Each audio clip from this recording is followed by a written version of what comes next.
Now in session, the Honorable Chief Judge Earl Glanville presiding. Court come to order. All right, good morning, ladies and gentlemen. Please be seated.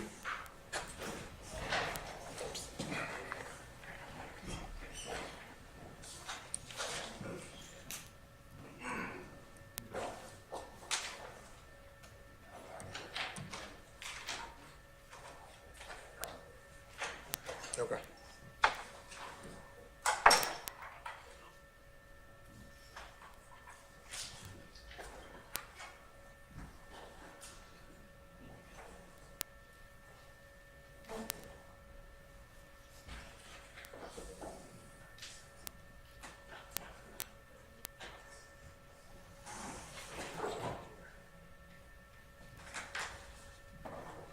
I don't know who that is.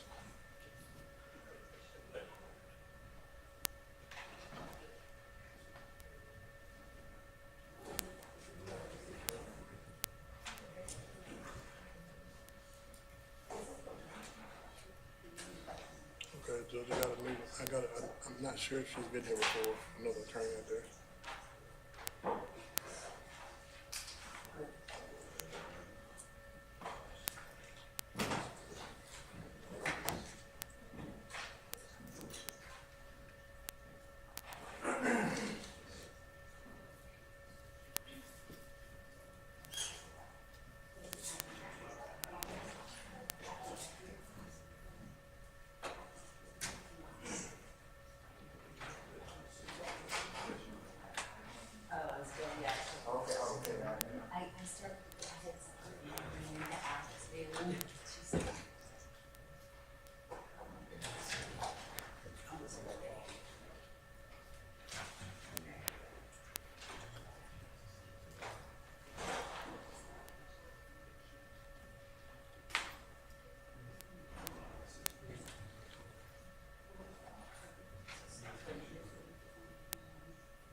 All right, good morning, council's interested parties. We're on the record in the matter of the state of Georgia versus Cleef Adams et al. In 22 SC 183572. Mr. Stillwell, Mr. Botts, and Mr. Shard. Good morning, gentlemen. All right, Mr. Williams, Mr. Steele, Ms. Renard. Okay, good morning. All right, Mr. Kendrick and Mr. Weinstein, good morning. All right, Mr. Huey and Mr. Matthews Jr. and Sr., good morning. All right, Mr. Nichols and Mr. Lamar, actually Mr. Garner, I should say, good morning. All right. Mr. Ryan, and Mr. E. Williams. Good morning. All right. Ms. Hilton, Mr. Atkins, Ms. Love, and Mr. Brown. Good morning. All right. Okay, Ms. Renard, who's that interloper sitting to your left? And why was I not told anything about other people in my courtroom, Mr. Steele? And good morning to you, sir. Your Honor. Oh, don't be trying to get over that, man. You're already in hot water. So who do I have the pleasure of now being with you? Your Honor, sitting next to Mr. Ryan and Ms. Renard is Haley Haltwagner, Haltwangner. She is a second-year law student at Georgia State University. I've had the honor of working with Ms. Haltwagner approximately 2 years. She's a fabulous lawyer, representing the next generation of lawyers, and with the court's permission, we'd like her to sit at the table. Mr. Adams means no disrespect to the court or Mr. Williams or anyone. He is not going to be here today. He is actually in another court the week on a trial. So can never replace Mr. Adams. We're not trying to do that, but with the court's permission, that is who is in your honor. Okay. Mr. Williams, you okay with that?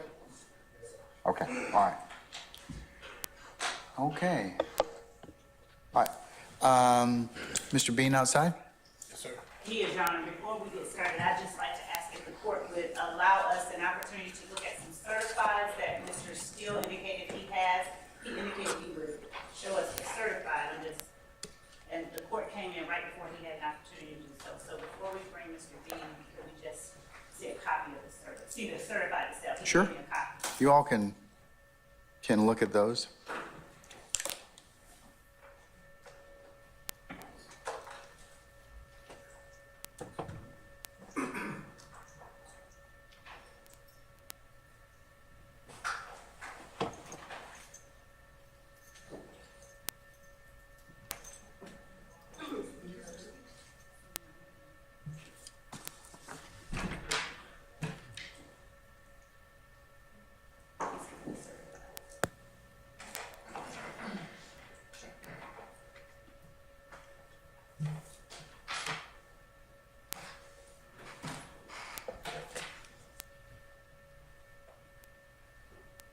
And Your Honor, would the court like for us to bring Mr. Bean in before I look at the certifieds? No, once you accomplish that, and then we can bring Mr. Bean in. I just want to make sure he was here, that's all. Okay.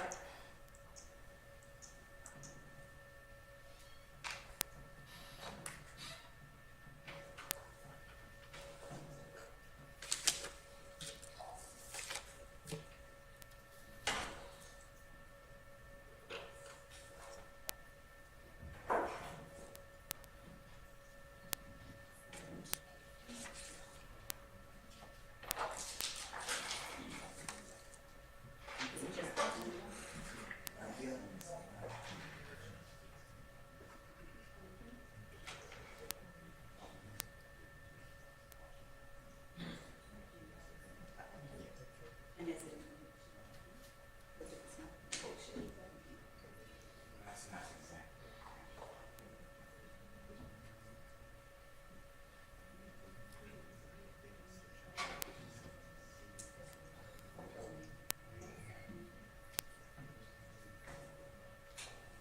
Thank you, Your Honor. We have been able to look at a copy of the actual certified copy of 14 SC 130460, and based on information that Mr. Steele shared with me just now, I don't want to speak prematurely, but it appears that he also has some indictments that he intends to use, and I moved in limine that the court preclude Mr. Steele from any attempts at impeachment or improperly introducing indictments that are not certified convictions of this witness or any other.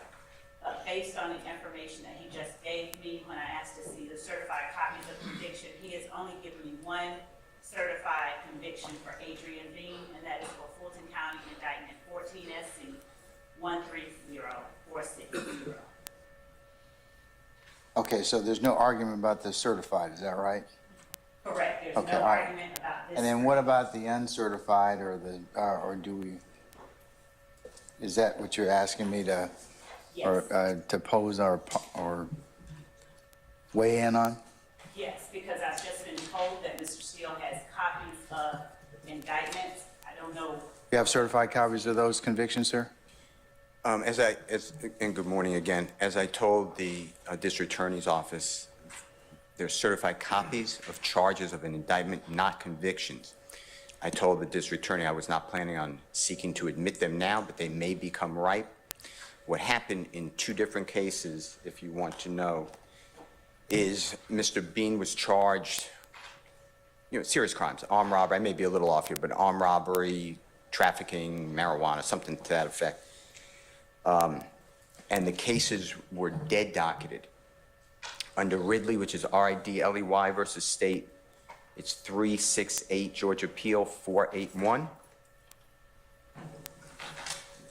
Your Honor, that's 890 Southeast 2D 385, 2023 case.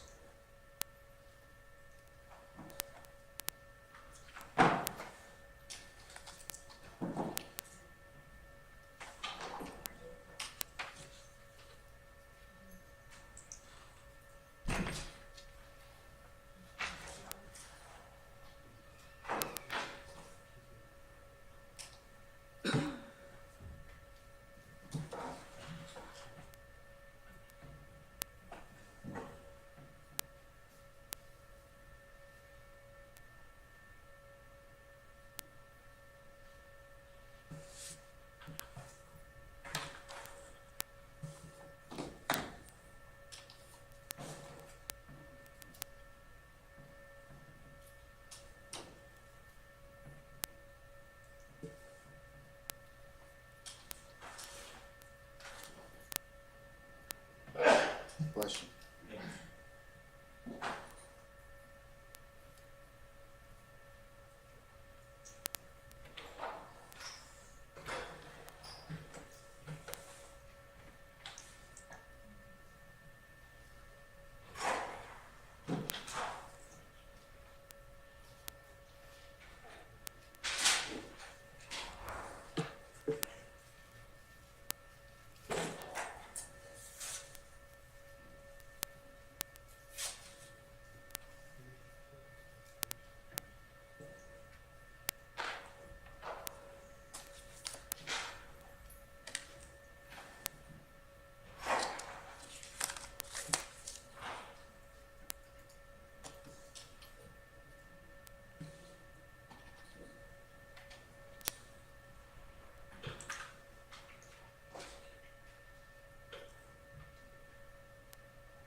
C, the conviction is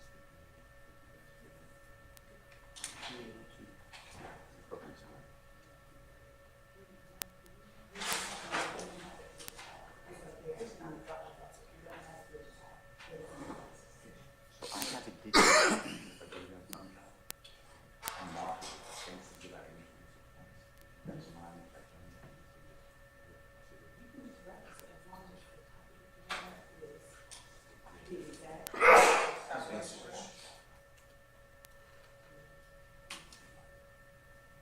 But that's 157. Okay, thank you.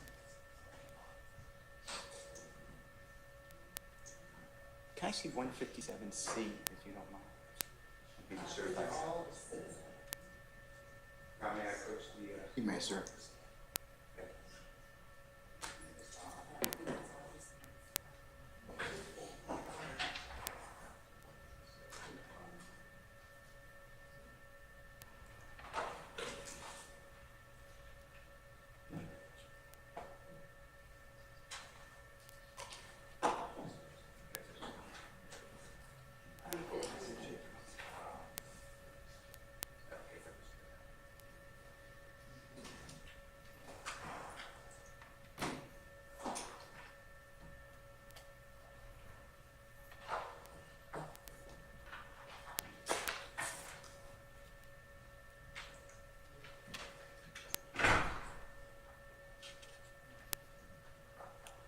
Steele Westlaw didn't want to cooperate with me this morning, but that's all right.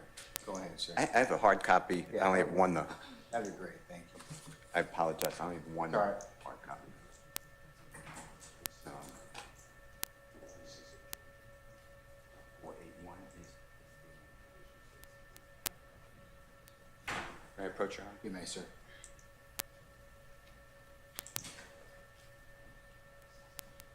Thank you.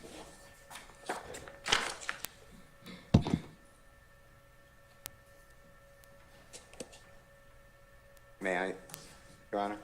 You may. Okay, so what the court in Ridley explains is that the confrontation clause, it's in the 8th paragraph, Your Honor, it's on page 2, and I've explained that to Mr. Brown of the state. The confrontation clause of the Sixth Amendment guarantees to the accused the right to inquire about a witness's pending criminal charges in an effort to show that the witness has a possible bias, prejudice, or ulterior motive that may influence the witness's testimony. Whether the witness is testifying pursuant to a deal with the state is not crucial to the right to conduct such a cross-examination. And then, Your Honor, on the two items that I may not use, but that the state was inquiring about, and I just put them on notice of it. I gave them a thumb drive today, and I told them, is Seals, S-E-A-L-S versus state, 311, Georgia, 739. And it's in Division 3B, as in Barry Bravo, and specifically, Your Honor, if I may have the one copy, may I approach? Yes.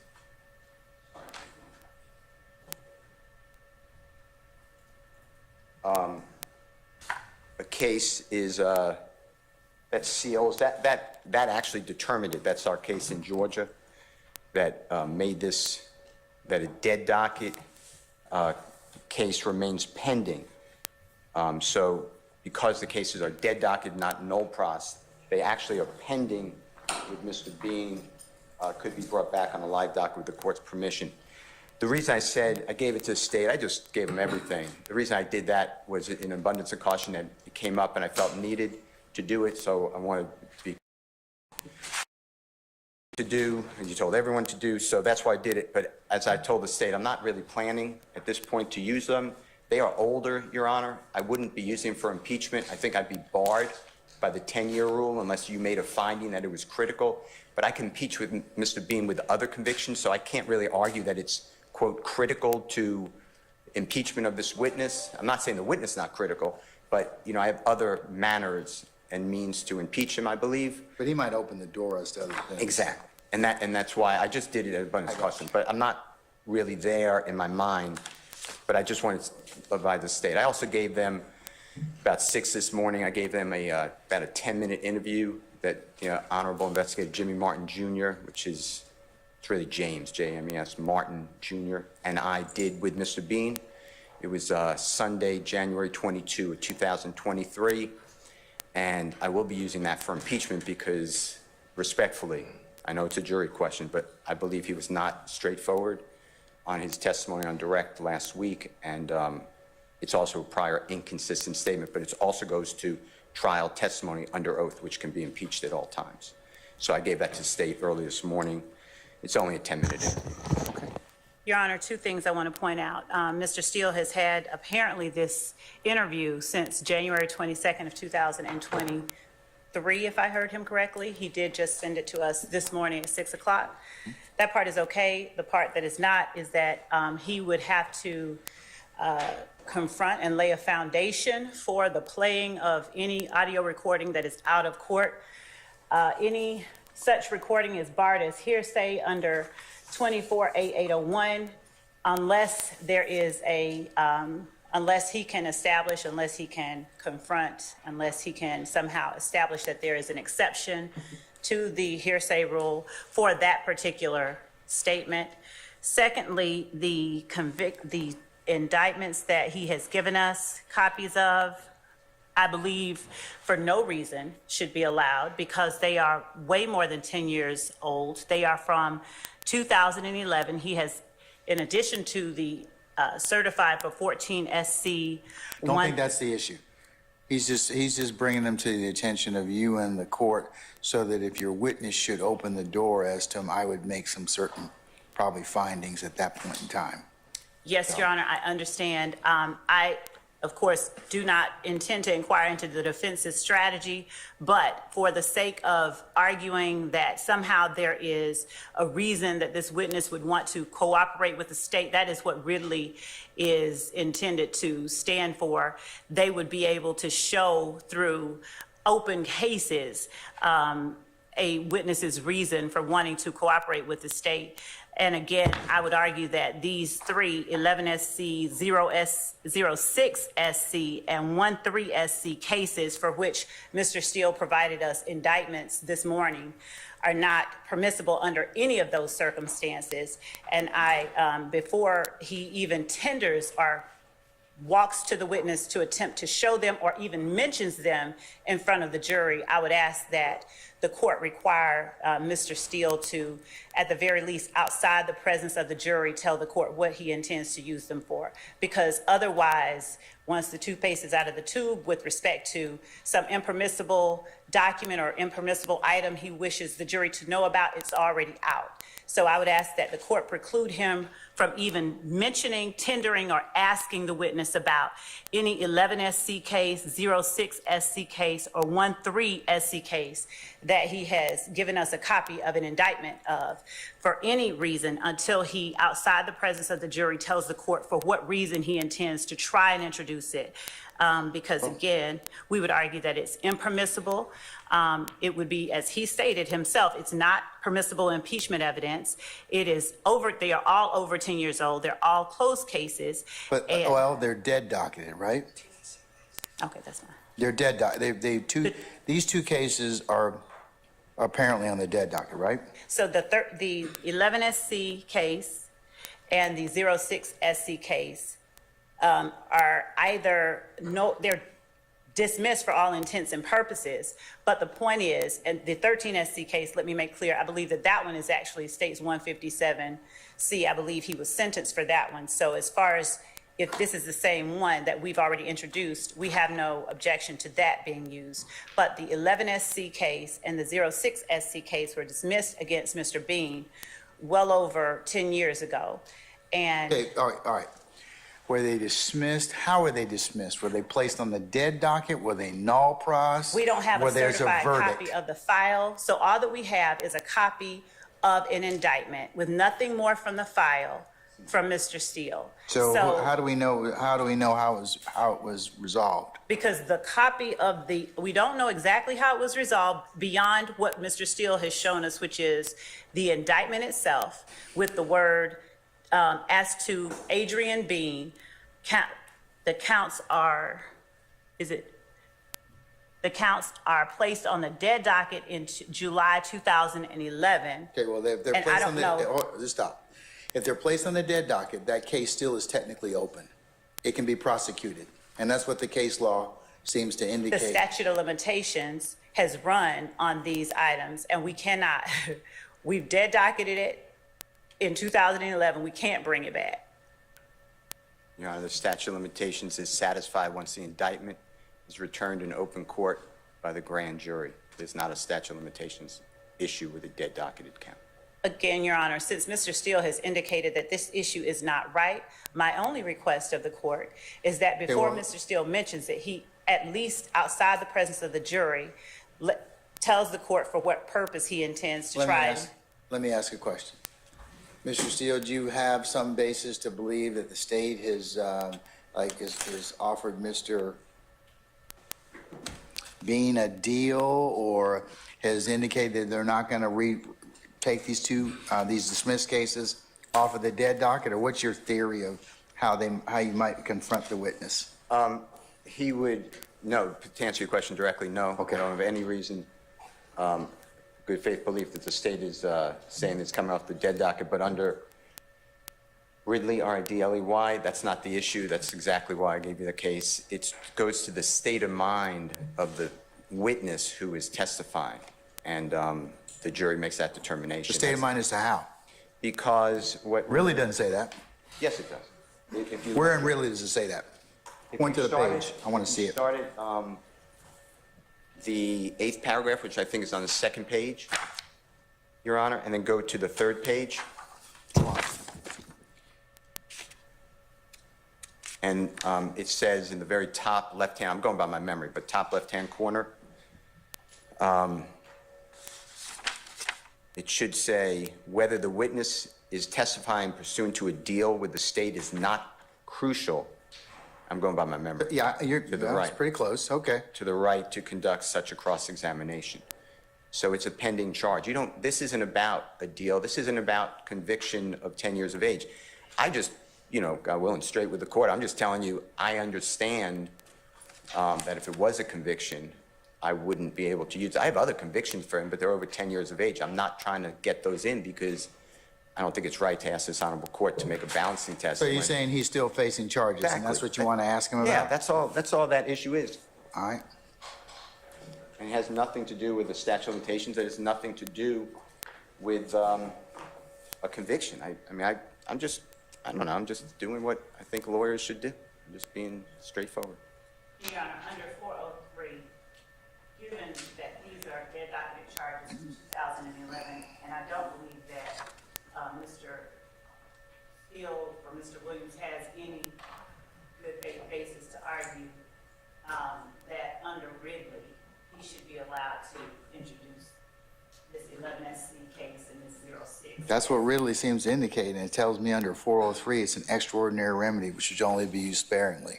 So if he wants to ask him about he's facing charges, he's technically still facing charges, and he would be permitted to do that. If it comes up, okay? So, but right now, I would let him do that. Well, with that being said, then I will do it. Your Honor, Okay. under Ridley, when the court says that he is facing charges, He's still facing charges. He's got a dead docket. Dead docket stops the statute of limitations. It's still open case. How many employments times have witnesses or other people faced dead dockets and then because the same thing because it's still an open case?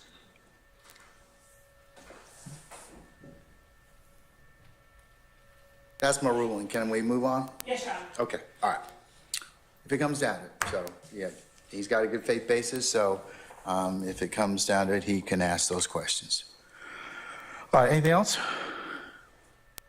Not on behalf of Mr. Williams. That's all, Your Honor. Okay, all right. Sergeant Ingram, can you summon our jurors for us, please?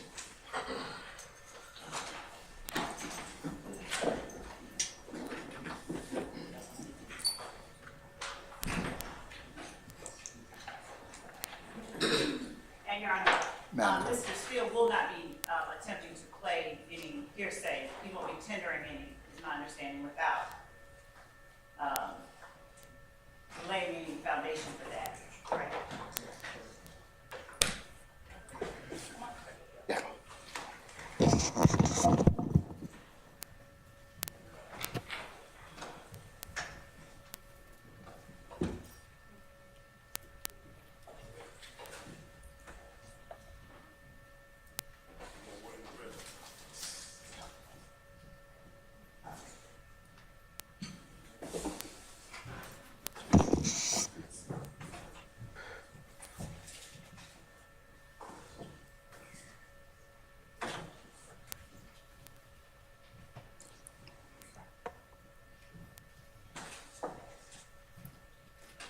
All right, ladies and gentlemen, please be seated.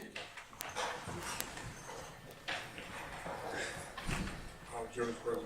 All right, thank you, Sergeant Ingram. All right, ladies and gentlemen, good morning. Good morning. All right, you sound good. Okay, all right. Ms. Love, I believe that we still had Mr. Bean with us, so can we summon him, please? Yes, Your Honor. All right.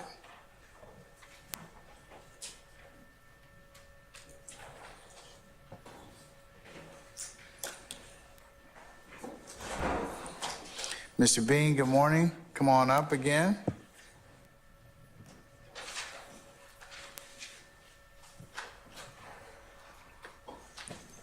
All right, sir, you're still under oath, okay? Yes, sir. All right, thank you, sir. All right, cross. Mr. Steele?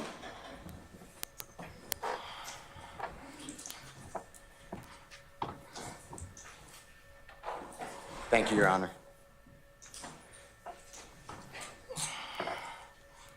You were released from prison in approximately 2017, is that correct? Yes, sir. And since you've been released from prison, you have been gainfully employed. You've been working, right? Yes, sir. And you work for, I believe, currently, and if I'm wrong, just tell us, for the city of Atlanta, is that right? No, sir. Who do you work with currently? I'd rather not say who I work for, sir. Okay, what do you do currently for a living? How about that? I'm a foreman. And explain what type of foreperson. Foreman. You said a foreman. A supervisor. Okay, for what type of work? Traffic control. Okay, traffic control. I'm sorry, I'm having a hard time hearing you. Traffic control? The traffic control. Okay. And how long have you been doing that? I really can't recall. One more time. I can't recall, sir. Has it been more than 2 years? Yes, yes, sir. Okay. And are you working other jobs as well currently? No, sir. All right. With regard to your testimony last week, Thursday and Friday, you said a lot of, I don't recall 2013. Do you remember something like that? Yes, sir.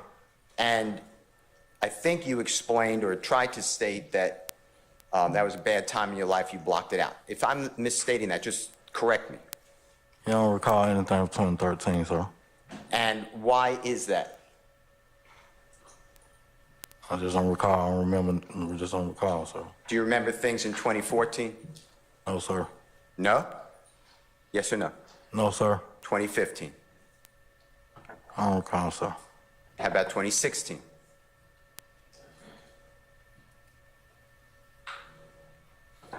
No, sir. 2017? I just remember what I need to remember in 2017. That's after prison, is that what you're saying? I mean, I was released from prison in 2017. And is your memory good after 2017 released from prison? Do you remember whenever month, I don't know the month, you're released from prison, you remember that? Is that what you're telling the jury? Yes, sir. And you remember then 2018? Your Honor, I object as to vague. That's a broad question and not specific Okay, enough. all right. I'll sustain the question. Just rephrase, Mr. Steele. Do you have a memory of things you did in 2018? Again, objection, vague. I'll let him answer the question. I'm all over the question. You can answer it, sir. 2018. What I'm remembering in 2018. You don't? What am I remembering in 2018, sir? Anything, where you were working, how about that? No, I don't remember where I worked in 2018, sir. Okay. Do you remember being home in 2018, not incarcerated? Yes, sir. All right. How about 2019? Same question.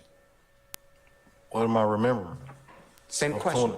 Every year you asking me, what am I remembering for every year that you ask me about this certain type of year? That's what I'm trying to get you to understand. Answer my question. Do you remember where you were working in 2019?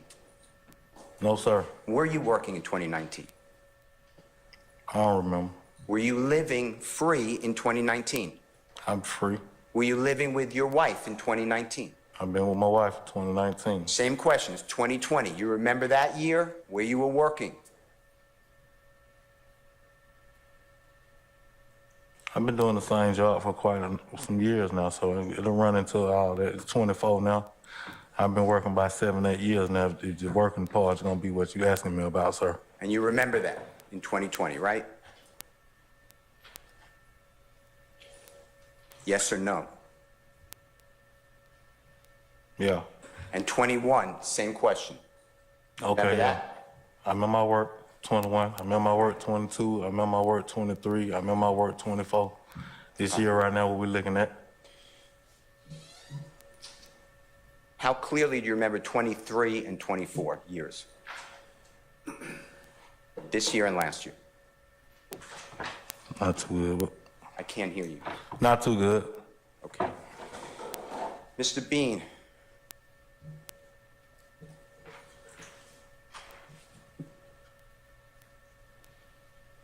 You remember being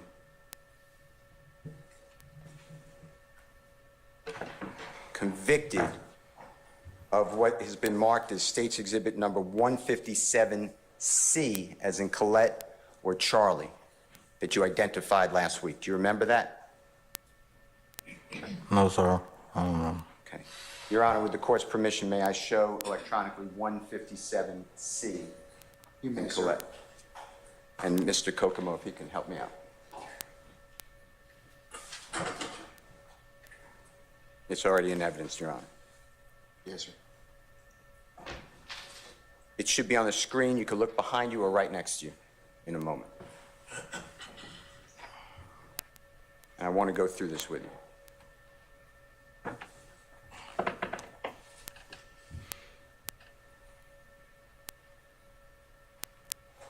Okay, Mr. Bean, what's on the screen is been already admitted on March 1, 2024. This is the Superior Court of Fulton County, State of Georgia versus you. You see that on the left-hand side of that first page?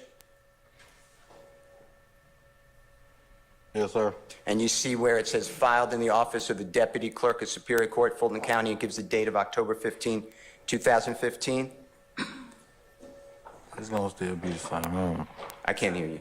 It's gonna still be the same. I seen this paper last week, the same paper Miss Love showed me last week. I just cannot hear you. Friday. It's gonna be the same thing. I seen this paper before. Answer my question. Do you see it says October 15, 2015, filed in the office of Deputy Clerk, Superior Court, Fulton County?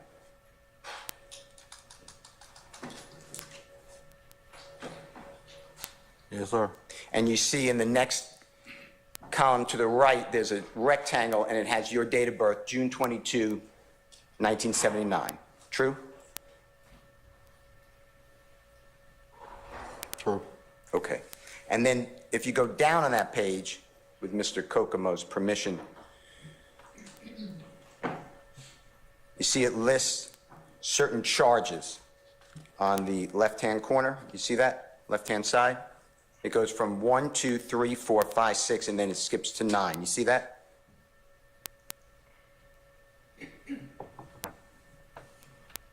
I see it. Okay. And then it says in the disposition, you see 2 columns over, after it says charge, and then you see disposition. Yes, sir. And on count 1, it says guilty Alford. Right? I don't know. Do you see it? I don't know. I can't hear you. I don't know. Do you see it, is what I'm I can't asking. really see it. Yes? Okay, where you thing at? Yes, sir. Okay.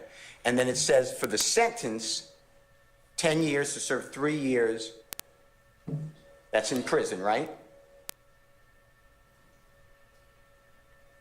Okay. Balance probated 7 years, right? Okay. And then it says concurrent with, and it gives another indictment number. You see that? Okay. And that's indictment number 14 SC 130460, which we're going to discuss in a moment, all right? Okay? Yes? Aye. All right. Now, this is October 15, 2015, and the total sentence here is 10 years, right? I don't recall this. Well, that was your sentence. I don't recall this, sir. Okay. This is the same document you recalled last week on the 1st of March, right? But I still didn't recall it. All right. Count 2, you see on the left-hand side, count 2, it says aggravated assault against a police officer, vehicle on vehicle. You see that?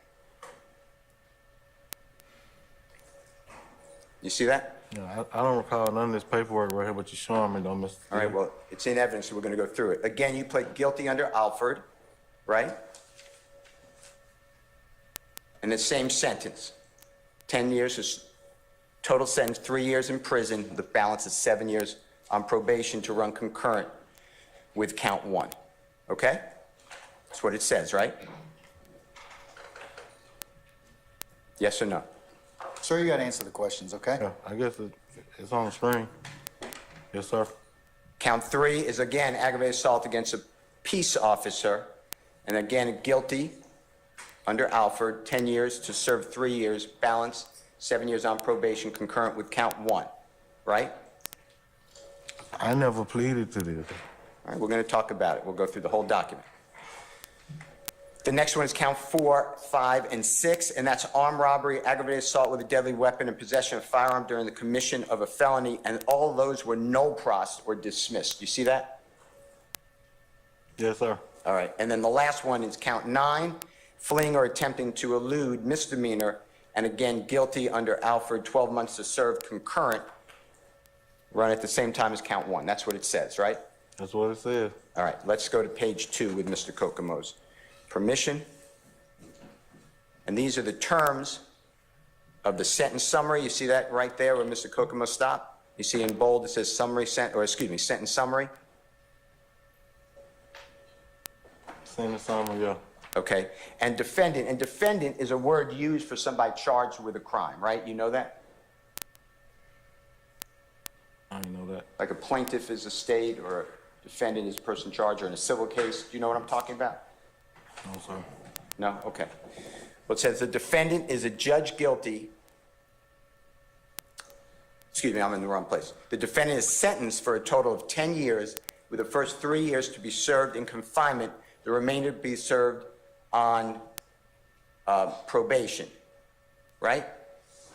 Then it says, or, and it's not checked, to be served on probation. So you were sent to prison, right? You see that? You say so. Well, that's the prison you're talking about with the jurors that you said you got out in about 2017, right? Yes, sir. All right. And then if you go down to the next line, the defendant, which is just the way it's termed, but you are to receive credit for time served in custody as determined by the custodian, that's the Department of Corrections for the state of Georgia, right?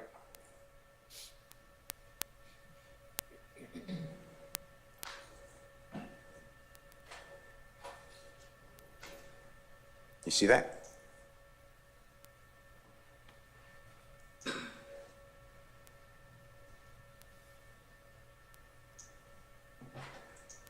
Yeah. And then on the next one, which is box 2, it's checked. Upon the service of 3 years, the remainder of the sentence may be served on probation, provided that defendant shall comply with the conditions imposed by the court as part of the sentence. And then it goes through general conditions of probation and special conditions underneath. Okay? You see that? Mm-hmm. All right. And then Mr. Kokomo can scroll down, and it's checked, or X, number 2. Probation supervision fee is waived for the first 6 months after release. You see that? Yeah. And then on the next page, it says special conditions of probation. And you waive your 4th and 5th Amendment rights, meaning you have to answer questions. Right? Do you know what the 5th Amendment is? Your Honor, I object as to the commentary about having to answer questions. I sustain the objection. Do you know what the 5th Amendment Your is? Honor, I'd ask I that. sustain the objection. To the 5th Amendment? Ask him if he knows what it means? Okay. You waived your 4th Amendment and 5th Amendment rights. You see that?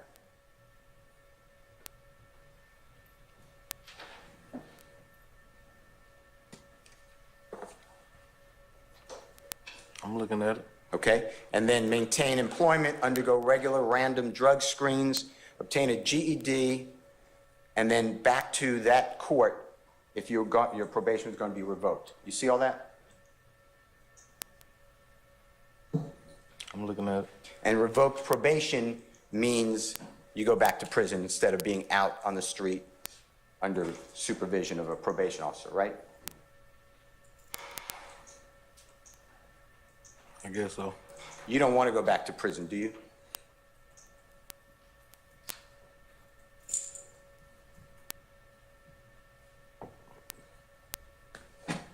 I mean, what do you mean? cannot, I'm What do asking you mean, sir? Do I want to go back to prison? You don't want to go back to prison, do you? If I had to go, I would. I went to prison. Do you want to go back? I've been to prison before. Okay. Did you enjoy prison? Your Honor, objection. I stand objection. I mean, I did mine. I did my time. Underneath that, if Mr. Kokomo comes down,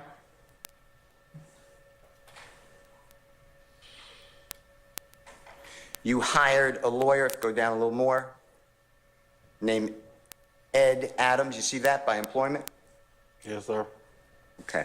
And then that court was the Honorable Judge Downs, who sentenced you. You see that?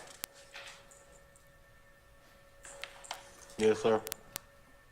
Now, Mr. Williams never paid for any of your lawyers, right? No, sir. He never made any bond for you, right? No, sir. The next page of this document, 157C, as in Colette, Charlie, keep going down, is the indictment. I want to go through the indictment with you.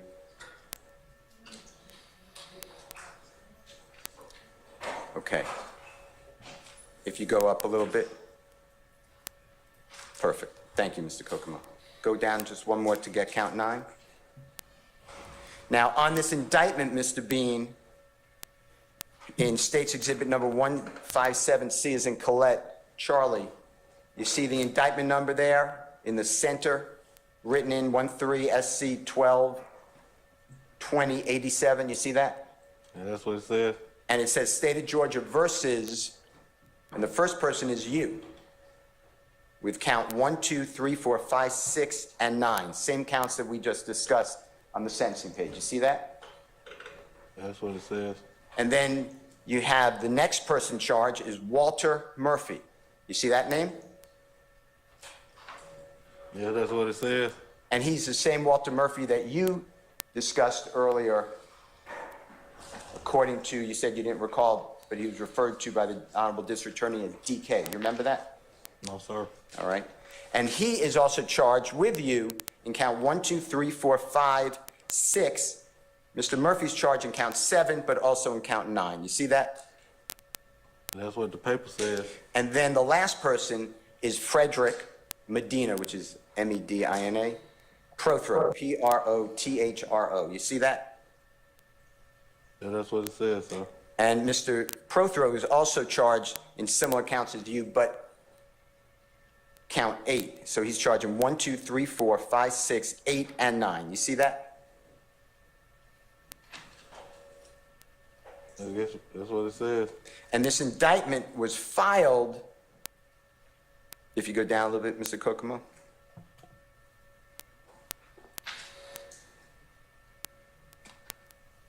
Originally, October 1, 2023. You see that?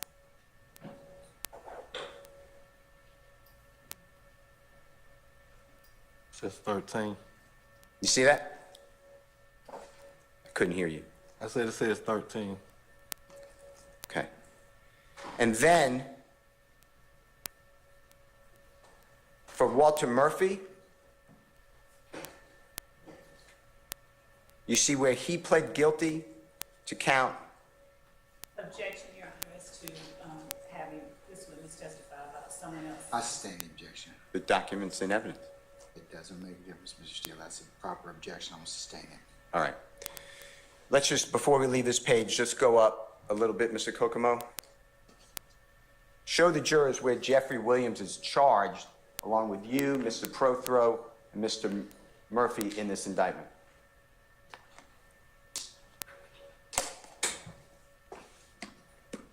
You showed me. I cannot hear you. You can see it clear as day. It's on the paper. You showed me. He's not there. He's not there. Now, October 1, 2013, the return of this case, that is after you spoke with Detective Quinn at the City of Atlanta Homicide Office on recording on September 17, 2013. You realize that? No, sir. All right, if you can scroll down, Mr. Kokomo.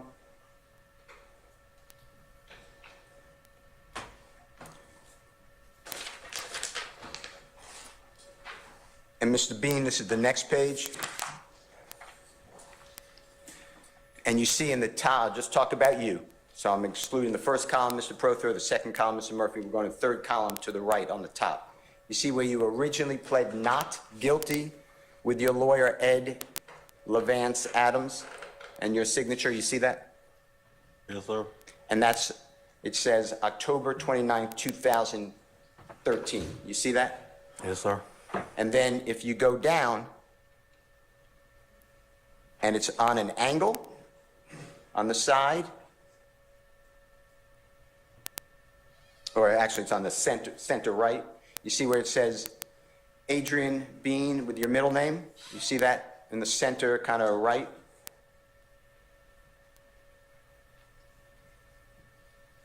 Yeah, that's what it says.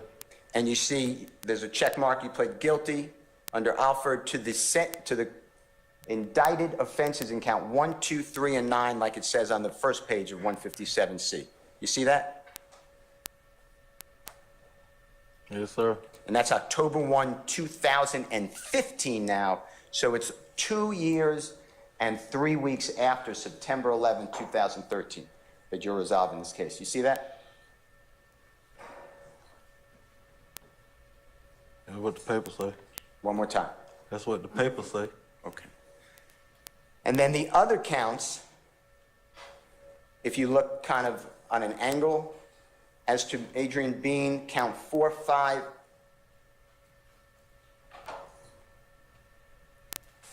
count 4, 5, and 6 is null pros. Null pros means dismissed, just like was on page 1. You see that? No, I don't see it. Mr. Kokomo, can you just orient Mr. Bean? You see where that pointer is? Okay, sideways though. And that's also October 13, 2015, right? I can't really see it. Yes? I can't really see it. Yeah, I see it, man. At the bottom. You see it? Yes? I say yeah. All right. The next page of this document is the actual charges that you were facing along with Mr. Plethro and Mr. Murphy. And you see the names of the grand jurors in the center. It says a grand jury is selected, chosen, and sworn for the County of Fulton to wit, and they charge you. You see that? That's what the paper say. And count 1 charges you, Mr. Murphy, Mr. Medina, with the offense of aggravated assault against a peace officer for that the accused, that's you, and the other 2, in the County of Fulton, State of Georgia, the 11th day of September 2013, did intentionally drive and steer a motor vehicle at, towards, and in the direction of E. Robertson L., a peace officer employed by Atlanta Police Department as a peace police officer who was at the time of the said assault, engaged in the performance of his official duties as a peace officer, said motor vehicle being a means likely to cause serious bodily injury when used offensively against a person.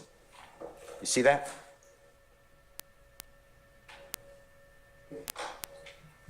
It's on paper. Okay. And you were driving that 2004 Nissan Altima vehicle at the time that you almost killed Officer Robertson L., right? I don't recall, sir. Okay. You knew Officer Robertson L. before September 11, 2013, right? I don't recall, sir. And on this one count, you entered a plea under Alford, and we'll discuss what that means, 10 years to serve 3 years in prison, right? Yeah, I don't recall it. October 2015. Yeah, I don't really remember anything. All right, let's go to count 2. This charges, again, the grand jurors, charge you, Mr. Murphy, Mr. Plethro, with the offense of aggravated assault against a peace officer. It gives a code section. You know what OCGA stands for? No, sir. You do? No, sir. Okay. For said accused, that's you, Mr. Plethro, Mr.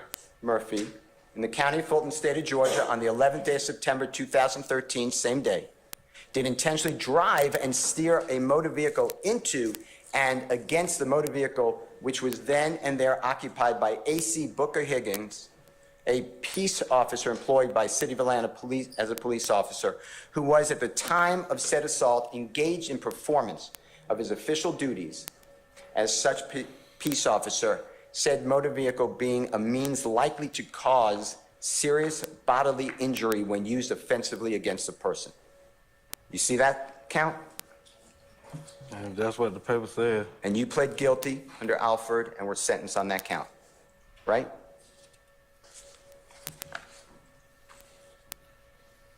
No. You didn't plead guilty No. to that count? No. Okay. Count 3. Grand jurors again charge you, Mr. Murphy, Mr. Plethro, with the offense of aggravated assault against a peace officer for said accused, county of Fulton, state of Georgia, on the 11th day of September 2013, did intentionally drive and steer a motor vehicle into and against the motor vehicle which was then and there occupied by B. Porter, a peace officer employed by Atlanta Police Department as a police officer who was, at the time of said assault, engaging in performance of his official duties as such peace officer, and motor vehicle being a means likely to cause serious bodily injury when used offensively against the person. And you pled guilty to that and were sentenced, right? I don't remember. Okay. Then count 4 is going to be no process against you, but the charge is that you, Mr. Murphy, and Mr. Plethro were charged with the offense of armed robbery for that you all, in county of Fulton, state of Georgia, the 11th day of September 2013, did unlawfully with the intent to commit a theft, take from the person and immediate presence of Derek Dotson, United States currency, the property of Derek Dotson by use of a handgun, an offensive weapon. That case for you was dismissed, right? I don't remember. Or no process? I don't remember still. All right. Mr. Kokomo, just go back to the very first page of State's Exhibit 157 for a second, please.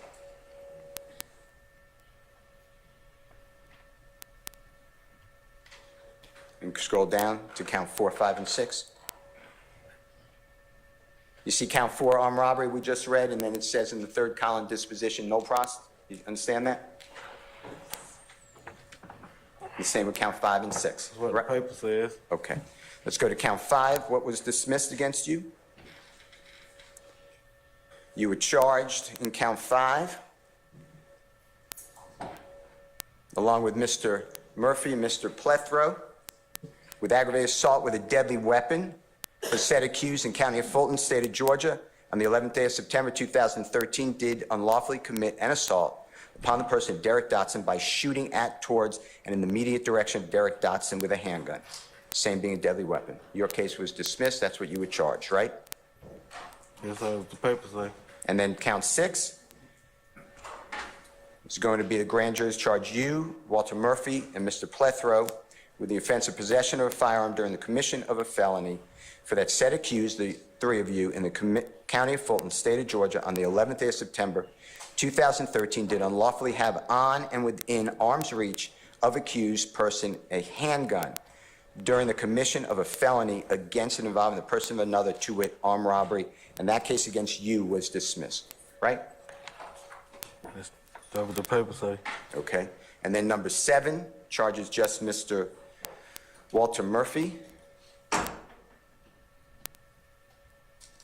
with possession of firearm by convicted felon. Count 8 charges Mr. Plethro, possession of firearm by convicted felon. And then count 9 charges you, Mr. Murphy, and Mr. Plethro with the offense of fleeing or attempting to elude for that said accused, county of Fulton, state of Georgia, 11th day of September 2013, did willfully fail to bring his vehicle to a stop after being given a visual hand signal to do so by E. Roberson L., a police officer employed by Atlanta Police Department in uniform, prominently displaying his badge of office in an appropriately marked police vehicle. And you pled guilty under Alford to that, right? I don't remember. The next page has again your name, your date of birth, has 6/22/79, and then Mr. Murphy and Mr. Plethro's information. And then if you go down to the witness list, you see the witnesses, Derek Dotson, and then the police officers, including Detective Quinn. You see that? Yeah, it's the paper say. Okay. Now, that same day,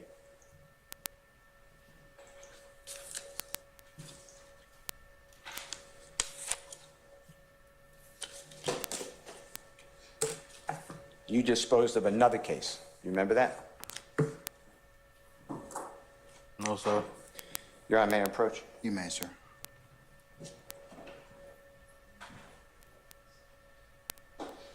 May I approach you? I'm showing you what I've marked as dated today, Mr. Williams, number 199. You can look at the whole document, okay? I'm not trying to rush you. I mean, this is your signature.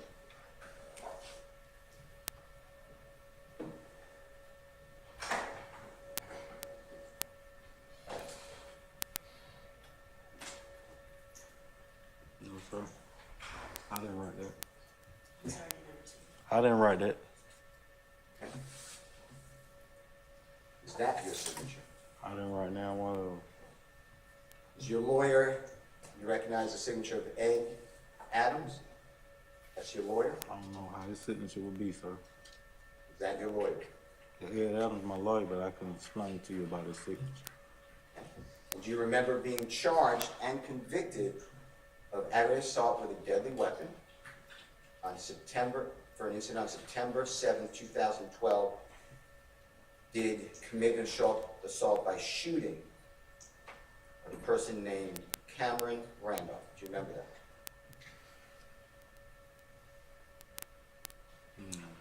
I can't hear you. No, sir. You deny it. I mean, if that what the paper said, I don't remember that. I don't remember nothing back then. Do you remember being charged in count 2 with aggravated assault with a deadly weapon on the same day, September 7, 2012, by committing assault on James Butler by shooting James Butler? No, sir. You denying that? Yes, sir. You do realize you're on an oath? Yes, sir. Remember count 3, being charged and convicted of possession of a firearm by a convicted felon on the same day, 7th day of September 2012, did knowingly and unlawfully. I don't remember that, though, still. You had a firearm, to wit, a handgun. You were a convicted felon from indictment number 01SC03786, Superior Court, Fulton County, charged with possession of cocaine with intent to distribute on May 18, 2021. Are you denying that? Sir, I don't remember that, sir. And then on the last page, it has, again, your name, and your identifying information, including 6/22/79 is your date of birth, right? That's what the paper say. Your Honor, I have a certified copy of a conviction from the Honorable Fulton County Superior Court Clerk for State of Georgia versus Mr. Adrian Bean, same lawyer, same date, judge down. I have the plea colloquy if you want it. And in fact, I have the same date of birth on the document itself, and I move it into evidence. Have you shown that to the state? What are Of you course. marking as, sir? Mr. Williams, number 199. Any objection to Mr. Williams 199? State has no objection to the self-authenticating document that is the certified conviction, that is Williams 199. I'm not certain what the rest of Mr. Steele's representation is regarding a colloquy, but the certified conviction, the state has no objection. All right. I'll admit, Jeffrey Williams, 199, the actual certified copy of the conviction. The other allied documents can be separated, okay?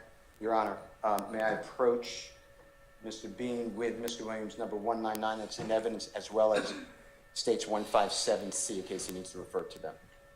Yes. May I approach you again? I don't care. What? Can I? Yes, sir. I'm showing you, and I'm going to leave with you, in case you need to see them, just let us know if you're looking at them. This is Mr. Williams, number 199 in evidence. This is State's Exhibit number 157C. Okay. With Mr. Kokomo's permission, Your Honor, I would like to show on display Mr. Williams, number 199, that's now in evidence. All right, may be shown.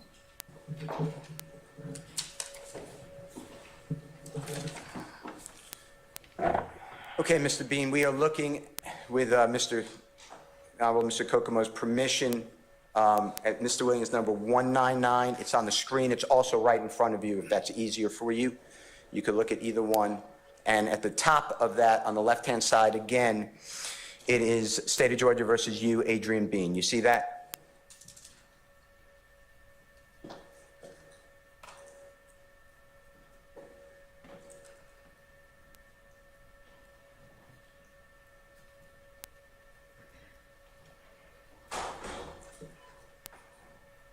Excuse me, can I say something? Not really. Answer my question, and then you ask the Honorable Court. Is that what the paper say? What'd you say, sir? I'm sorry. That's what the paper say? And then this is for indictment number. You see under it, criminal action number 14 SC 1306, 0460. You see that? Yeah, that's what the paper say. All right. And Mr. Bean, to the right of that, you see in that rectangle, it's the same date of birth for you, 6/22/79, right? 6/22/1979 has been stated to be my birthday, yes. Okay. And then underneath it, we are going to go to the charges. You entered a plea. It says a non-negotiated plea. You see that check mark right in the center top? Or it's not a check, it's an X. That's what the paper say. Okay, and then a little down, you're charged now in 4 counts in this indictment. And the first one is aggravated assault with a deadly weapon, as well as is the second count. The third count is possession of a firearm by a convicted felon, and the fourth count is possession of a firearm during the commission of a felony. You see that? In the second column on the left? That's what the paper say, sir. And then in the center, well, it's center left, you see the disposition? You again entered a guilty plea under Alford. So all 4 counts. You see that? That's what the paper say. And then next to it is your sentence. And you see the sentence now is 10 years to serve 3 years, balance of 7 years on probation, and that's to count 1 as well as count 2. You see that? That's what the paper say, sir. And then on the far right-hand corner, that says concurrent with the indictment number, which is in State's Exhibit number 157C, as in Collette, indictment number is 13 SC 12207. You see that? That's what the paper say. And then for count 3, and you get 5 years to serve 3 years, balance of 2 years probated. You see that? Yeah, that's what the paper say, sir. And that's concurrent with count 1 as well. Right? That's what the paper say. Okay. And then on the last count, it says 5 years to serve, suspended, consecutive to count 1. You see that? Yeah, that's what the paper say. And consecutive, you know, means run after, right? I don't know what the consecutive means, sir. All right, well, the sentence summary, if Mr. Kokomo goes down. The summary is that you, the defendant, is sentenced for a total of 15 years The first 3 years to be served in confinement, the remainder to be served.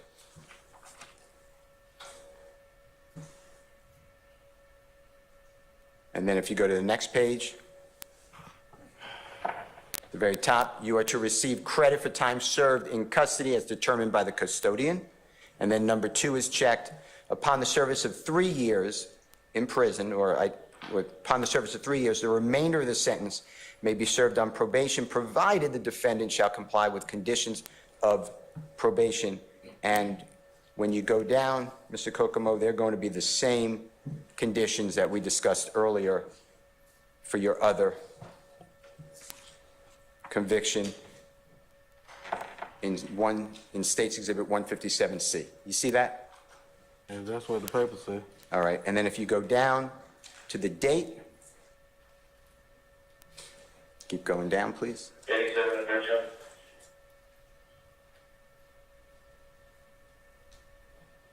And there again, you're represented by your lawyer, Ed Levance Adams, by employment, and that's October, ordered the 14th day of October 2015. You see that? That's what the paper said. The next page is going to be your indictment.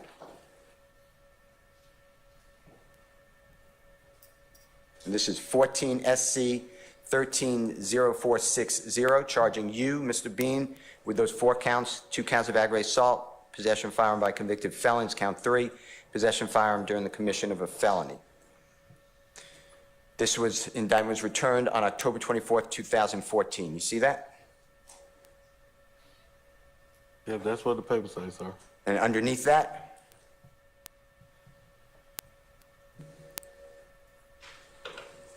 it is stamped there, October 24th, 2014, same day the grand jury returned the indictment. And if you go down, you had first, on December 22nd, 2014, entered a not guilty plea, and that's on the left-hand side with your lawyer. And then in the middle of that page that Mr. Kokomo is showing, you change it to a guilty plea under Alford versus North Carolina to all counts on the first day of October, the 15th day of October, whatever that says, 2015. You see that? Yes, sir. And then you see underneath it's filed in the office of the clerk of Fulton County Superior Court on October 15, 2015, the same day as you were sentenced on the other September 11, 2013 crimes, right? That's what the paper said. And then on the next page, it shows the grand jurors charged you, and then in count 1, this indictment is only you. You're the only person in it, right? How many times we gonna look at it? One more time. How many times we gonna keep looking at the same paperwork? You're the only one charged, right? I ain't charged. I mean, how many times we gonna keep looking at the same paperwork that you're showing me? You're the only one charged. Answer the question, please. That's what the paper said. And then it says in count 1 that the grand jury does charge and accuse Adrian Bean with the offense of aggravated assault with a deadly weapon for that said accused, County of Fulton, State of Georgia, the 7th day of September 2012, did unlawfully commit an assault upon the person of Cameron Randolph by shooting him with a handgun, same being a deadly weapon. You see that? That's what the paper said. Count 2 that you pled guilty to under Alford charges you with the offense of aggravated assault with a deadly weapon for said accused in the County of Fulton, State of Georgia, on the 7th day of September 2012, did unlawfully commit an assault upon the person of James Butler by shooting him with a handgun, same being a deadly weapon. You see that? That's what the paper said. Now, this is approximately 4 days short of a year from then is September 11, 2013, when you were driving that red 2004 Altima, right? I don't recall still. The next, I don't recall still. the next count is count 3, charging you with possession of a firearm by a convicted felon in County of Fulton, State of Georgia, on the 7th day of September 2012, did knowingly and without lawful authority possess a certain firearm, to wit, a handgun, accused having been convicted of felony on indictment number 01 SC 03786, Superior Court of Fulton County, charge of possession with cocaine. of cocaine with intent to distribute on May 18, 2021, right? That's what the paper says, sir. That's about 11 years earlier than September 2012, right? I guess that's what the paper say.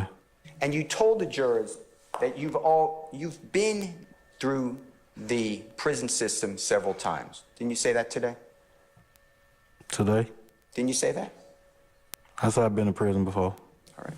And then count 4 charges you possession of firearm during the commission of a felony for that you, or it says accused, excuse me, in the county of Fulton, state of Georgia, on the 7th day of September 2012, did unlawfully have on and within arm's reach of accused a person a handgun during the commission of a felony against and involving the person of another, to wit, aggravated assault, and you pled guilty to that, right? I don't remember.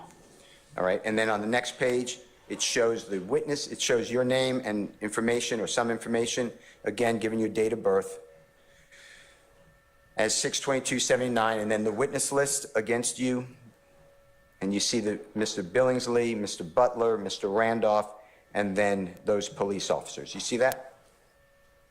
Yeah, that's what the paper say. All right. Now, Mr. Bean.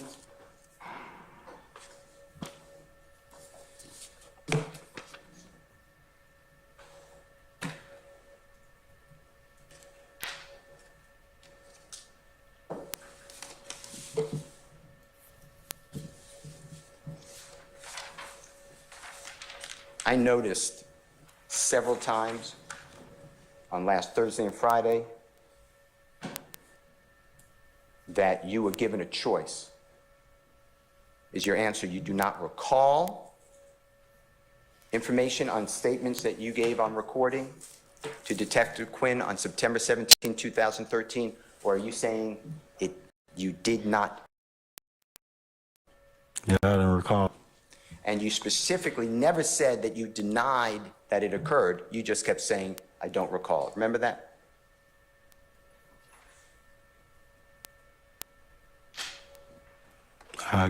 That's what I said. Now, you know and remember September 11, 2013. The I don't recall is not true. You are not being honest to the juries. Am I right? I don't remember, sir. Do you recall meeting with me and investigator James Martin, private investigator, and we were trying to get in touch with you, and we caught up with you on Sunday morning, approximately 11 o'clock in the morning, on January 22 of 2023. You remember that? Yeah, I don't really remember, though. Do you remember saying, because we were in front of your house, I'll speak with you, but let's go to the nearby Kroger. Remember that? Something like that. I mean, I don't really remember the conversation, though. Do you remember Investigator Martin and me asking if we can record the conversation with you? Okay. Do you remember giving permission and said, that's fine? Okay. Do you remember me telling you, I only want the truth? Okay. Do you remember? Your Honor, as to this. You have an objection, madam? Objection as to Basis? hearsay, the questions have been posed. I think he's going to ask them, so at least, is that your intent, Mr. Steele? I have to lay the foundation. Yeah. Your Honor, I'd like to approach us to the foundation.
All right, ladies and gentlemen, oh, it's not church yet. Come on now, stop fanning, all right? Okay, all right, not that hot. All right, ladies and gentlemen, we are going to take a comfort break, and then we're going to go ahead and take lunch, okay? So we'll come back for 2 o'clock. We're going to go about an hour at that point in time, and then that'll be the, we'll make some, I'll make some administrative announcements at that point in time, okay? All right, so remember the admonitions I've given you. Enjoy your lunch. We'll see you back at 1 o'clock. I should say at 2 o'clock, okay? All rise.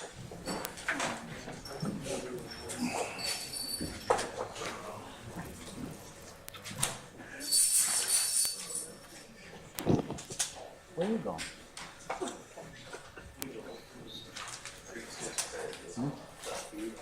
Oh, my God, you enjoyed those immensely.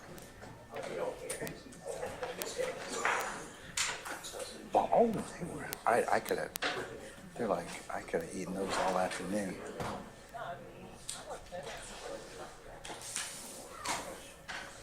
All right, ladies and gentlemen, please be seated.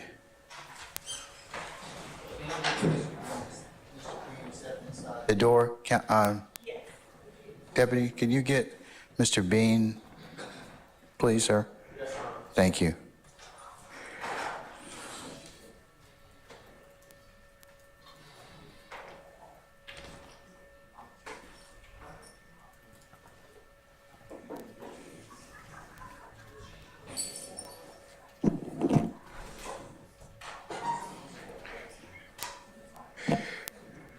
Mr. Bean, just hold fast, stand fast. I'm going to release you for lunch. Come back for 2 o'clock.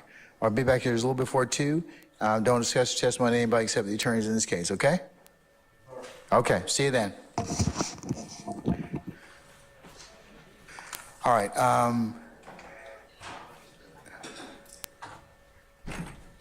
Councils, we're gonna be in recess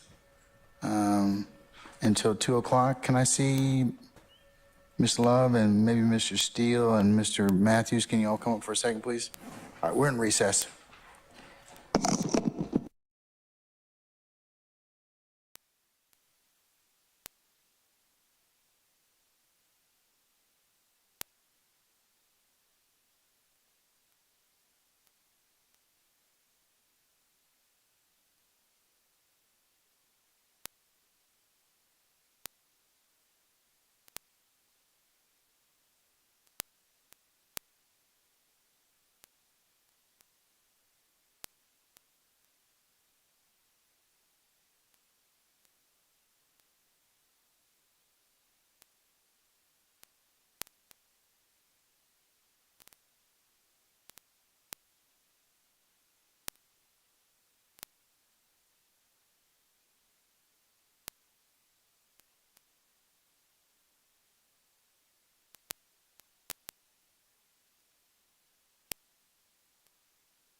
sir, everybody's here. Thank you.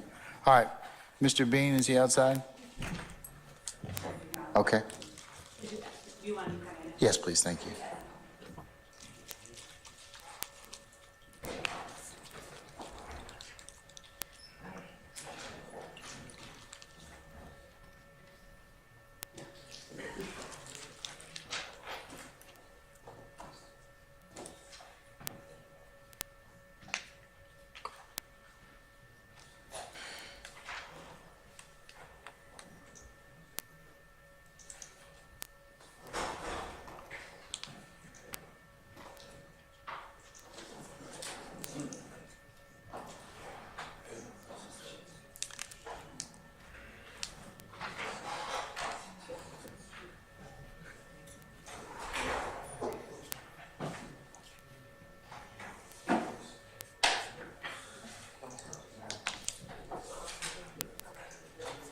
Your Honor, he's coming into the building and told me.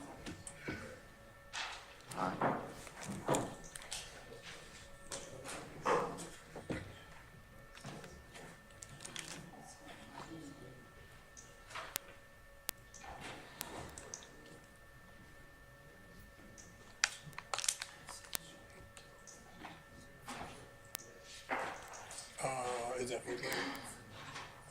I get, yeah, give him the box, give him the box, give him the box. I get the judge no problem.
Judge, he's in.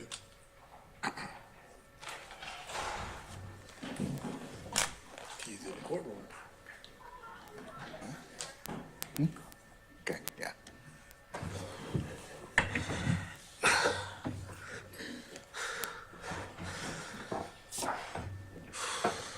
All right, we're going to summon our jurors, okay? All right. Sergeant Ingram?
All right, ladies and gentlemen, please be seated.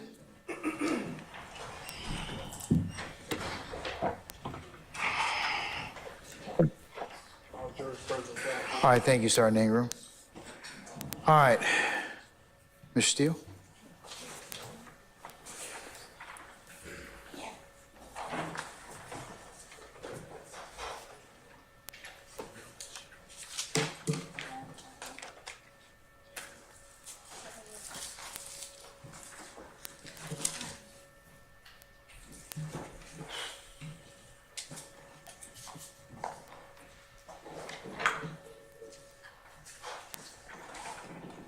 Do you remember after driving the 2004 Nissan Altima vehicle into the side of the building, the laundromat, do you remember being arrested? I don't recall, sir. Do you remember that after being struck by the police car, you were then handcuffed and taken into police custody? Same day. No, sir. Do you recall then being taken to the hospital, Grady Hospital, for injuries? No, sir. I couldn't hear you. No, sir. You don't remember. Do you remember in Grady Hospital, a law enforcement officer, detective with the City of Atlanta Police Department coming out and speaking with you? My statement was I don't remember nothing from 2013, sir. Do you remember that while at Grady Hospital, this is before ever being taken to the Fulton County Jail, you spoke with that detective? No, sir. Do you remember the detective asking you questions about the incident involving the armed robbery of Mr. Dotson and almost killing police officer Roberson L. and striking the other police officer's vehicle and careening over the embankment into the wall and fleeing? Do you remember that? No, sir. Do you remember telling that detective, specifically Detective Lewis, at that time, that there were 3 people in the Nissan red Altima vehicle? No, sir. Do you remember telling Detective Lewis, or whoever the detective is, you don't have to remember a name, this is a long time ago, that the driver was not you? No, sir. Do you remember lying that the driver was not you and saying that the driver was your dear friend, Fred Plethro? No, sir. Fred Plethro and you are good friends, fair to say, or were good friends? I don't recall, sir. You don't remember stating that Fred Plethro is like your brother? No, sir. You've been arrested and indicted with Fred Plethro in the past, right? Not only the September 11, 2013 case, but other case, right? No, sir. You deny that? Yes, sir.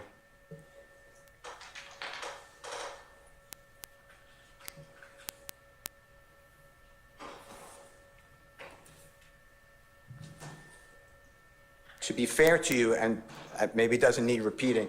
I I'm don't asking if you've remember been- no case from. Let me just finish no speaking. further protocol. Let me just finish speaking, then, what did you say? I apologize. What did you say? The same thing I've been saying. Okay, I didn't hear what you just said about Fred Plethora. I don't remember no case with him, Okay. being indicted with him. No, I don't.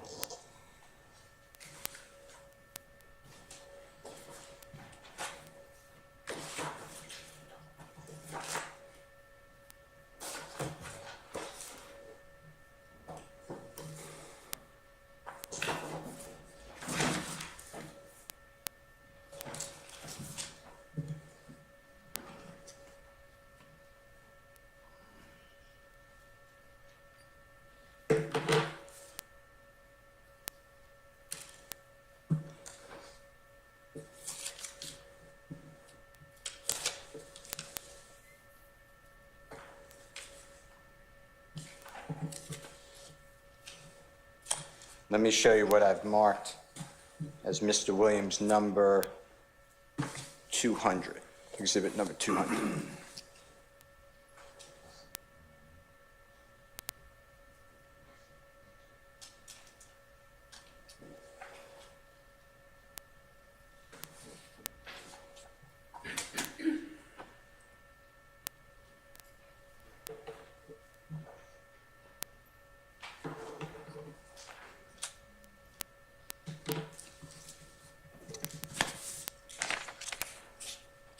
Your Honor, I'd like to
Come on.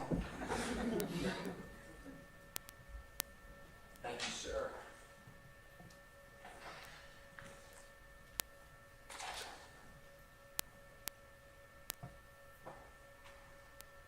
Your Honor, may I approach Mr. B?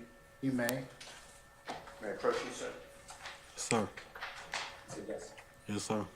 I'm showing you what I've marked, and today's date, Mr. Williams, exhibit number 200. Take a look at that. Tell me if you recognize what is in Mr. Williams number 200.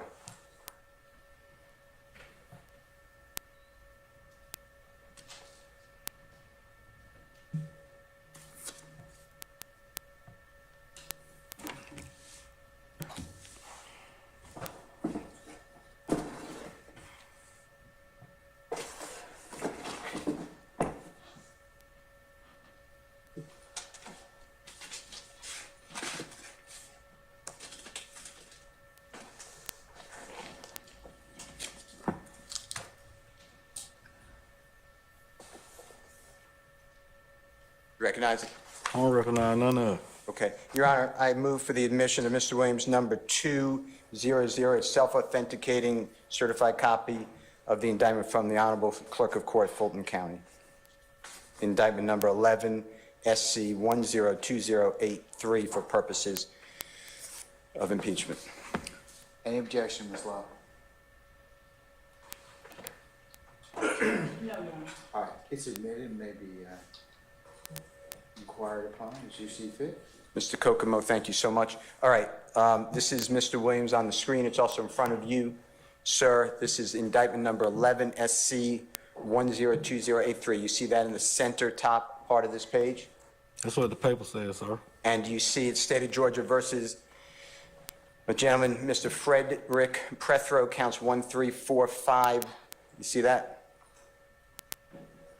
That's what the paper says. Then a William Herman Green with an E at the end. You see that? That's what the paper says. Also, Shadwana, if I mispronounced, I apologize. Shajuana Bean, same last name as you. That's what the paper says. And that's count 1, 3, and 4, right? That's what the paper says. And who is, if anyone, in relation to you, that person? Objection, Your Honor. As Basis. to relevance. I sustain the question, you remember when you asked him about Mr. Steele. All right. And then your name is at the end. See Adrian Bean, count 1, 2, 3, 4, and 8. You see that? That's what the paper says. Okay. And on the right-hand side, it gives the charges. You see that? 1 through 8. Yes, sir. Possession of marijuana with intent to distribute, possession of cocaine with intent to distribute, possession of firearm during commission of a felony, possession of firearm during commission of a felony, again, possession of firearm by a convicted felon, possession of firearm by a convicted felon, again, count 7, obstruction of a law enforcement officer, misdemeanor, possession of firearm by a convicted felon. You see that? Yes, sir. And then you see, if you go to the, keep going to the right part of that page, it's written at an angle. You see that it says that upon the motion of the Assistant District Attorney,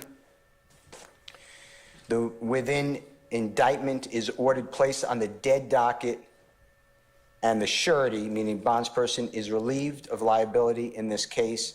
This the 25th day of July, 2011. You see the judge signature, and that says as only to you. You see that?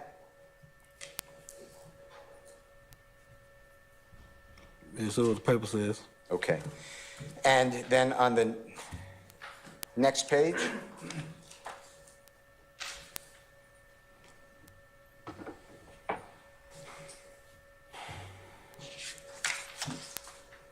it has people's guilty or not guilty. On the next page, which will be the third page of this document, these are the charges that we just discussed.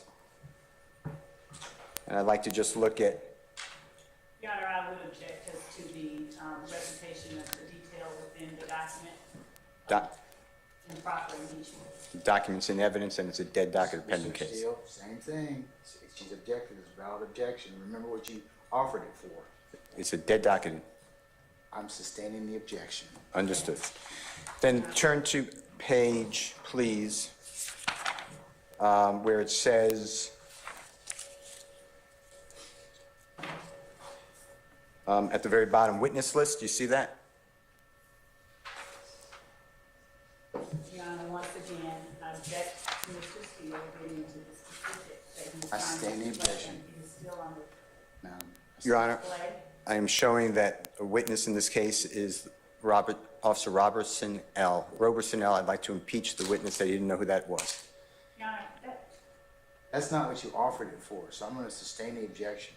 Remember what you told me you were going to offer, what you offered the document for. I'm admitting for that reason and that reason only. Okay. All right.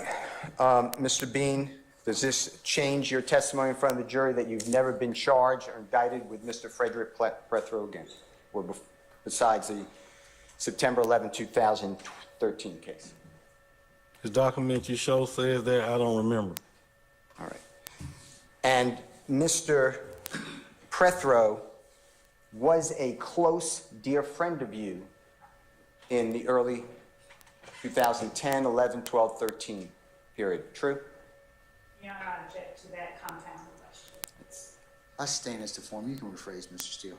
You considered Mr. Prethrow a close friend in year 2011, right? No, I didn't, sir. 2012, No, I didn't. 2013. No, I didn't, sir. I didn't remember. Did you say Go something? ahead. Did you say something? No, sir. Did you remember telling, and didn't you tell, Detective Quinn on September 17, 2013, that Fred Prethrow was like a brother to you? I don't remember any questions that I had with Detective Quinn, sir. Do you remember telling me and Investigator Martin on January 22, 2023, that Fred Prethrow was very close to you? I don't remember that either, sir.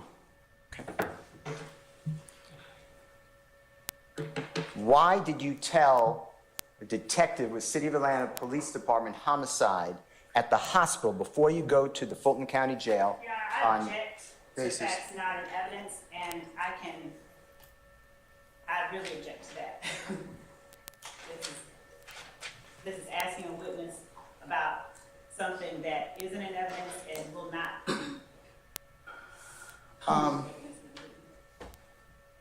It's his statement, Your Honor. Your Honor, I'm there's, going to overrule the objection. Let him ask the question, okay? We'll see where it goes from there. Why did you tell the detective at the hospital, Grady Hospital, on September 11th, 2013, that it was not you, but your dear friend driving that Your Honor, I Nissan object. vehicle? There are no facts that are in evidence. There will be no statement put in evidence. That, So I object to facts not in Did evidence. he make the statement, Mr. Steele? yes. Mr. Steele does not have any such statement. And there is no evidence that will say. Can I see it? Yes, sir. Let me ask it this way. Do you have a good faith basis? Yes, sir. All right, I'm going to overrule the objection.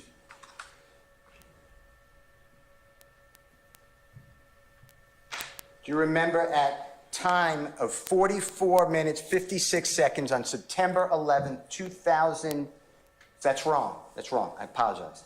Do you remember on September 17th, 2013, on the recording with Detective Quinn at 44 minutes and 56 seconds, telling Detective Quinn that, yes, sir, I lied to the detective when they first came and talked to me, and I told them, and that's probably the lies you're talking about. I told them Big Fred was driving, and I was the driver. Big Fred was the passenger. Do you remember saying that? No, sir, I don't remember that, sir. Why did you tell Detective Quinn on recording at that time, stamp that I just said, that your dear friend is driving the car that almost killed a police officer? I don't recall that, sir. Why did you tell Detective Quinn that you typically use your cousin's name when getting arrested so you don't get arrested and they pull up your history? I don't recall that either, sir. Why would you use a cousin or any other person's name so you could get out of trouble but get them into trouble? Why would you do that? I don't recall that either. When at the hospital, Your Honor, I object to the hospital statement because that is the part that is not in evidence and that will not come into evidence. Is there a statement? yes, sir. Show that to Miss Love. You have a good faith basis, that's fine. I sent it to Miss Love this morning before 6 o'clock a.m. It's a 10-minute recording. It is not a statement at the hospital. It is a statement with Mr. Steele in 2023. Mr. Bean admits to making that statement at the hospital. This is all proper. Then you probably need to orient him to before you ask that question. Okay. Your Honor, can Mr. Kokomo come forward with headphones and play the 10-minute recording for Mr. Bean then? I think you need to ask him some more questions in order to do that. Okay.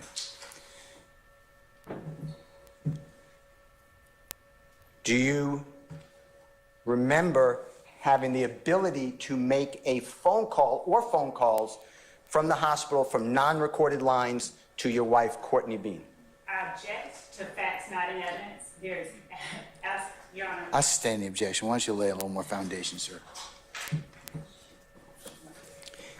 Have you, when you were prosecuted for this case that you're here about driving that you pled guilty about driving you pled guilty under Alford for driving the vehicle, almost striking the police officers. We discussed that in 157C, State's Exhibit. That's what I'm talking about, okay? Yeah, that's what For you the show. record. You You understand have to what? answer for the record, okay? Yeah, I'm All out. right. You Yeah, understand? I seen some on paper, but I don't remember. Okay.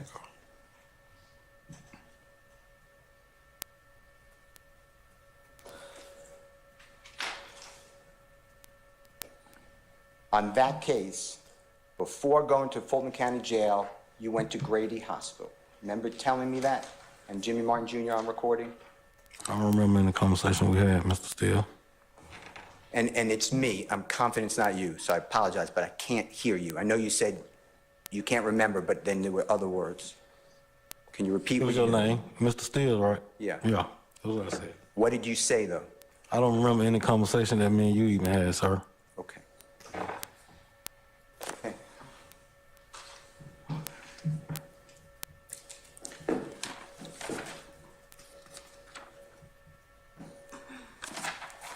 Do you remember on Sunday, January 22, 2023, approximately 11 o'clock a.m., listening to a jail call that Jimmy Martin Jr.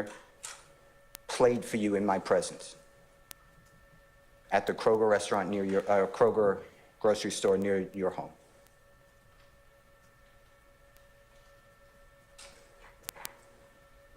I don't remember any conversations I had with you, Mr. Steele.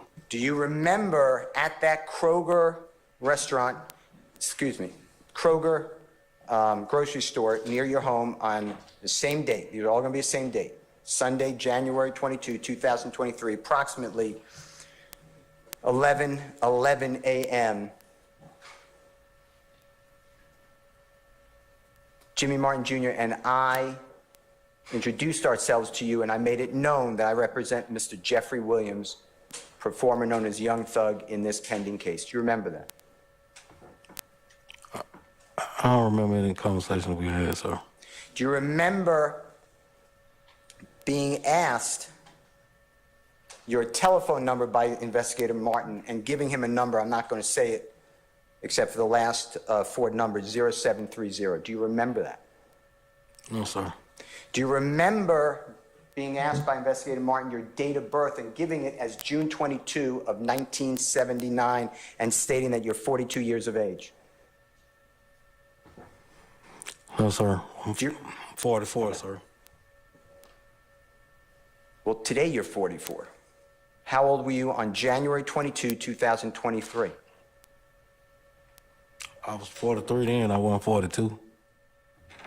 Do you remember me asking you is it okay for Investigator Martin to record verbatim our communication there at the Kroger on that same date, approximately same time? I remember in the conversation we done had, sir. Do you remember explaining that Dirty Red, or a gentleman known as Derek Dotson, was a good close friend of you? I told you that. One more time. I told you that. Do you remember that? I don't remember that either, sir. Do you remember explaining that Fred Prothro and Walter Murphy, DK, I'm saying, were with you on September 11, 2013? I don't remember that either, sir. Do you remember explaining that you were never charged with any crime involving Derek Dotson or Dirty Red? Do you remember that? I don't remember that either. And if you look at State's Exhibit number 157C as in Colette or Charlie, it's in front of you. You see that document? Yeah, I seen a lot of papers that you presented, but I don't remember none of them like that. Okay, well, look at the State's Exhibit number 157C. It's right in front of you. You see it? Which one is 157C, ma'am? One more time. Which one is one? Your Honor. Okay. Want me to And look at it? you can look at it. It's in evidence. And the charges against you by the grand jury were dismissed as to anything involving Derek Dotson, like you said, on January 22, 2023, correct? I don't remember.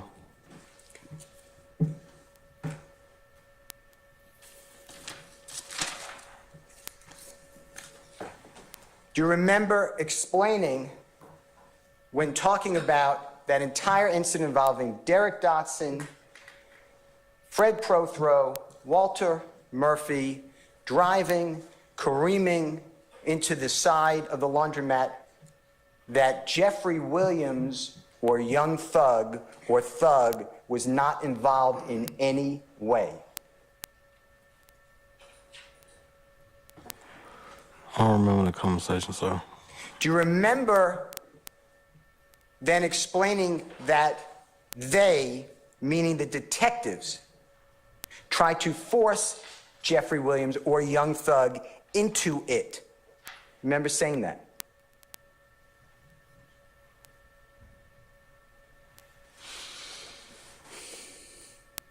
I think that was something you said, right? No. I don't remember that. Okay. Do you remember explaining that the police wanted Thug in it and there was a lot of, quote, hype on the street? I don't remember, sir. Do you remember, again, emphasizing that Jeffrey Williams or Thug or Young Thug was not involved in any way on September 11, 2013?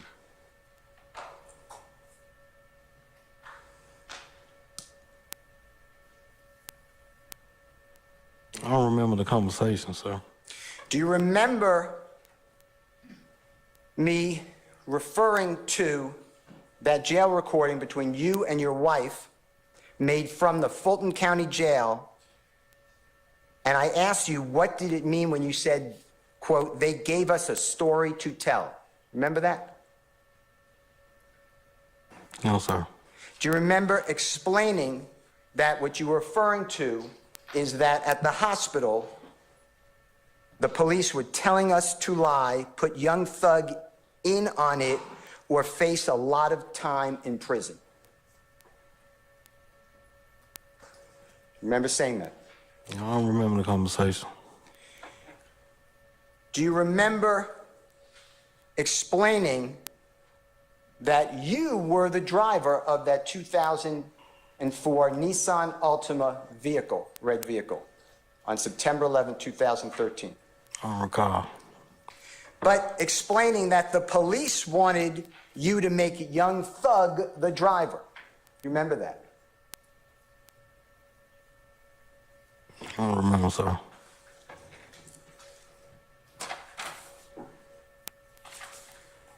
Do you remember explaining on January 22, 2023, that you told the police on recording that Jeffrey was involved in this crime because you wanted to serve less time in prison? No, sir. Do you recall explaining that you made calls from the Fulton County Jail that you knew were being recorded to support your lie to the police that Jeffrey was involved on September 11, 2013? No, sir. Do you remember again emphasizing that Jeffrey Williams, I call him Jeffrey Williams, thug, whatever you call him, was not involved at all with this crime? I don't remember, sir. Do you remember explaining that Derek Dotson died, God forbid, before your case came to the court, and therefore all the cases involving Derek Dotson were completely dismissed as to you? You remember that? I don't remember, sir. Do you remember explaining that you got 3 years to serve in prison for shooting 2 people in addition to this case? I don't remember the conversation. Do you remember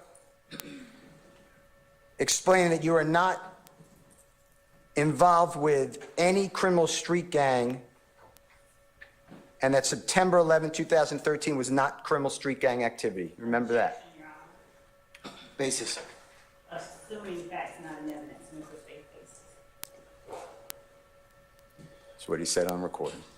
Overrule the objection. Do you remember saying that? I don't remember still. And Your Honor, I also object as to compound, because we don't know which question he was answering. I'll sustain it as to form. You can rephrase, Mr. Steele. Do you remember explaining that you are not a part of YSL if it is a criminal street gang? I don't remember, sir. Well, are you part of a criminal street gang? No, sir. Do you have any tattoos of gang activity? No, sir. Do you remember explaining that you only know Thug, Young Thug, Jeffrey through radio and seen him in the neighborhood? Yes, sir. Do you remember again stating that Young Thug was not in any vehicle with you?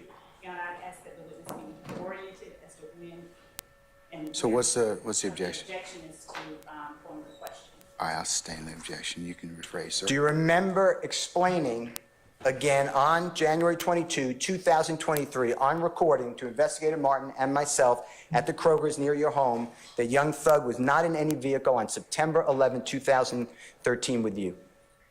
I may have. I don't remember the conversation, though, still. Do you remember explaining that Young Thug, who I call Jeffrey Williams, never directed you to commit any criminal activity? I don't remember. Do you remember explaining that on the street, everybody wants to go against the man? They want to go against Young Thug. He's got the money. Remember saying that? Your Honor, I object and ask that he orient witnesses. I sustain as to form. Do you remember on Sunday, approximately 11 to 11:22, at Kroger's near your home, stating on recording to Investigator Martin and me that the street wants, everybody wants to go against the man, Young Thug. He's got money. Remember that? I may have said that. One more time. I may have said something like that. Do you remember explaining that all you know is that Thug is in the studio? I may have said something like that. I don't remember those still. Do you also remember giving your opinion that Derek Dotson killed himself? This is a 10-year-old matter, and this should be over with. You remember saying that? Something like that.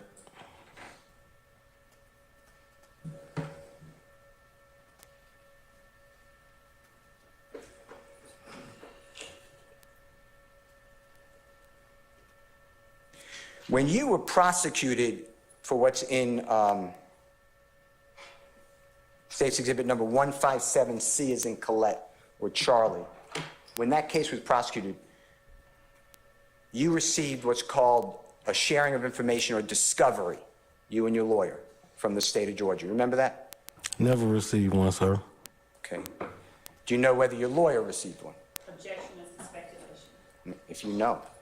I'll overrule the objection. I never seen a discovery. I cannot hear you. I never seen or had a discovery. Have you ever seen any of the memorandum, recording, note of your meeting with the detective at the hospital on September 11, 2013? Objection, assuming facts that are not in evidence. There's no good faith basis for that. There's no such interview. You all come on up. Come on.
Chris, you have to get some more tape up here. She's coming, coming off. All right, ladies and gentlemen, we got to take up some other things, and so what I want to do at this point in time is go ahead and recess for the day, okay? So, Mr. Bean.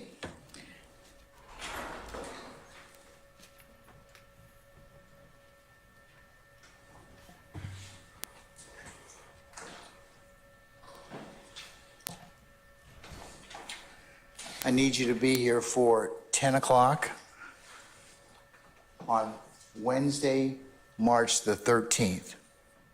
Yes, sir. 10 o'clock, Wednesday, March the 13th. You good with that? Yes, sir. Okay. As I mentioned earlier, don't discuss your testimony to anybody except the attorneys in this case, okay? All right, 10 o'clock, gotcha. All right, we'll see you then, okay? Yes, sir. Okay.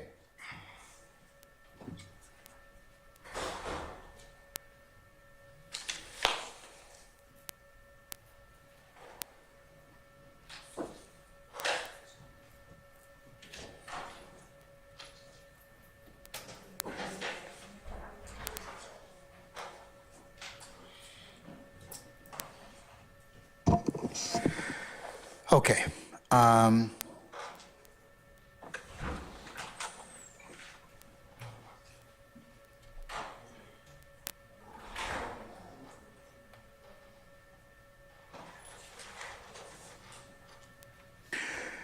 All right, ladies and gentlemen, jury, let me go ahead and take up a couple of things with you, okay? As you know, we are going to be in recess tomorrow through next Tuesday, so that's the 5th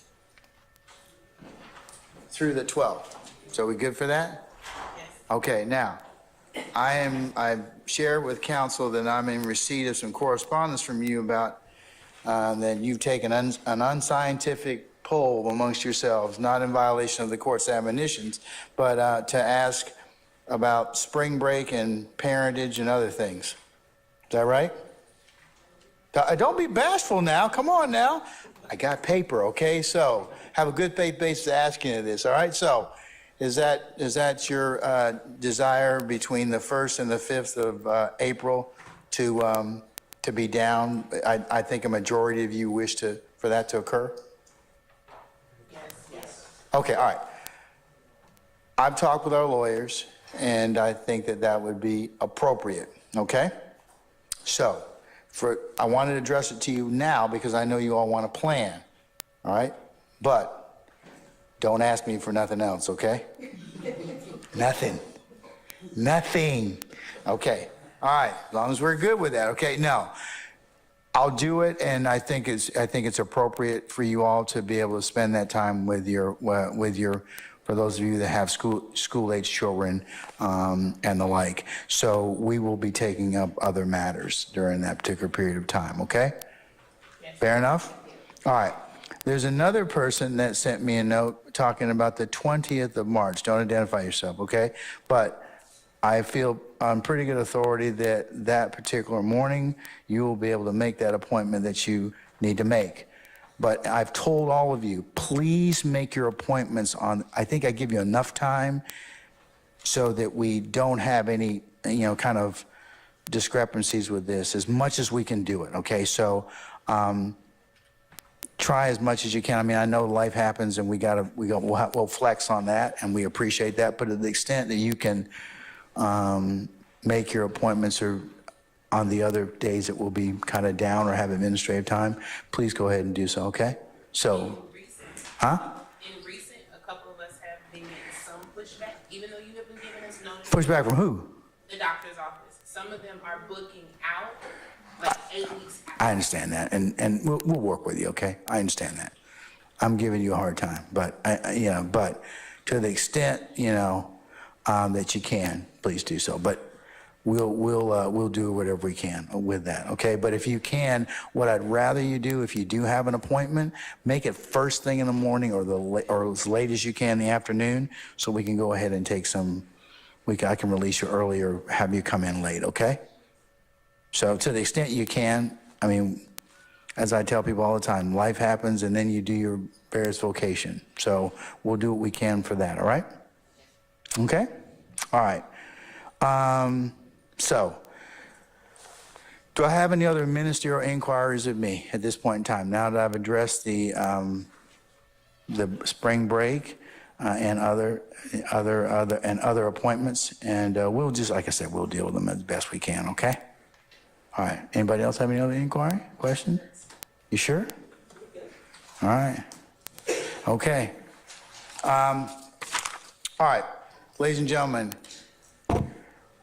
unless you have anything else of me, what I'll do is at this point in time, I'll give you the customary ad nauseum admonitions for the period of time that we'll be down, and that is leave your notepads in the basket.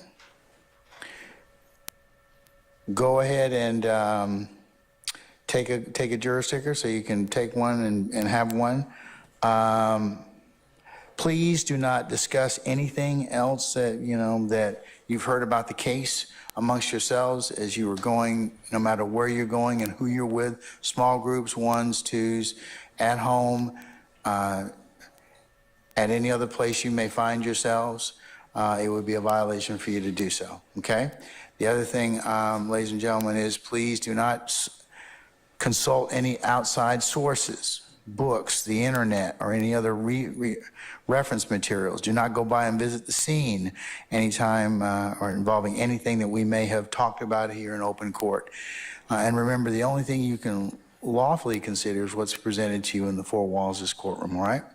So with that, and also if anybody, as you know, tries to discuss this case in your presence or hearing or approaches you, you need to let myself or Deputy Ingram know immediately.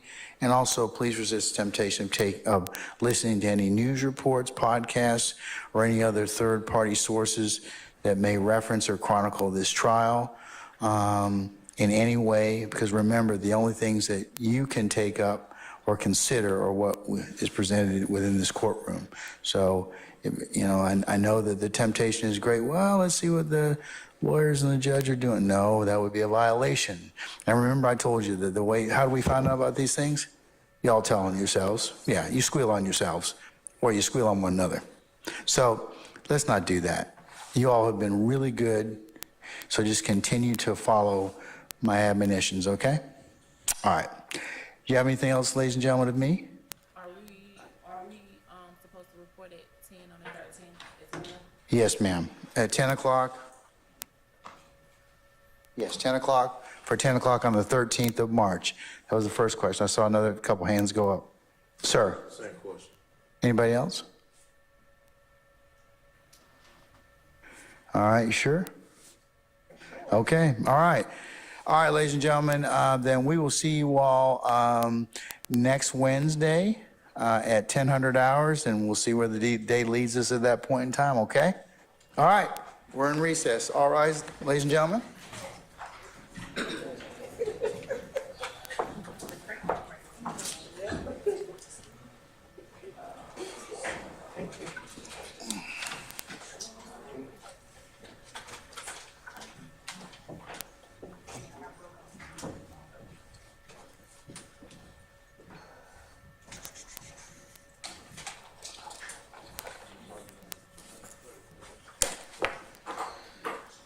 Okay, ladies and gentlemen, please be seated. Our jury has left us. Counsels, I will include, or you're welcome to take a look at these notes. I'm just not going to make them for public discernment. I will seal them in reference to our jury that has a doctor's appointment, as well as the unscientific poll that the jurors have taken. Okay, so you're welcome to take a look at them. I'm going to give those to Ms. Weaver, and they'll be sealed for purpose of record. Okay. The other thing, ladies and gentlemen, as I mentioned earlier, and we'll talk about it a little bit later, but the first of, and I had a bench conference with representatives from the state, Ms. Love, and also Mr. Steele and Mr. Matthews in regards to that week that the jurors are going to be down for those, their children that are in the Atlanta system, Fulton County system, as well as that particular week of starting the 1st of April. It's the court's pleasure for us to take up Monday the 1st and/or Tuesday the 2nd, any outstanding motions that may be had at that point in time. So block your calendars for 1 April, 2 April, that's Monday and Tuesday. And the court is going to give you a little bit of a administrative pause for the rest of the week, okay? But to the extent that we can, I know Mr. Steele's got a couple of motions that I need to take up at that point as well. So, all right. Any questions of me?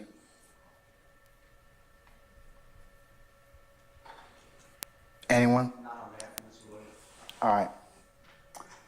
Okay, so folks, all right, as to the ministerial, as to the scheduling. Okay.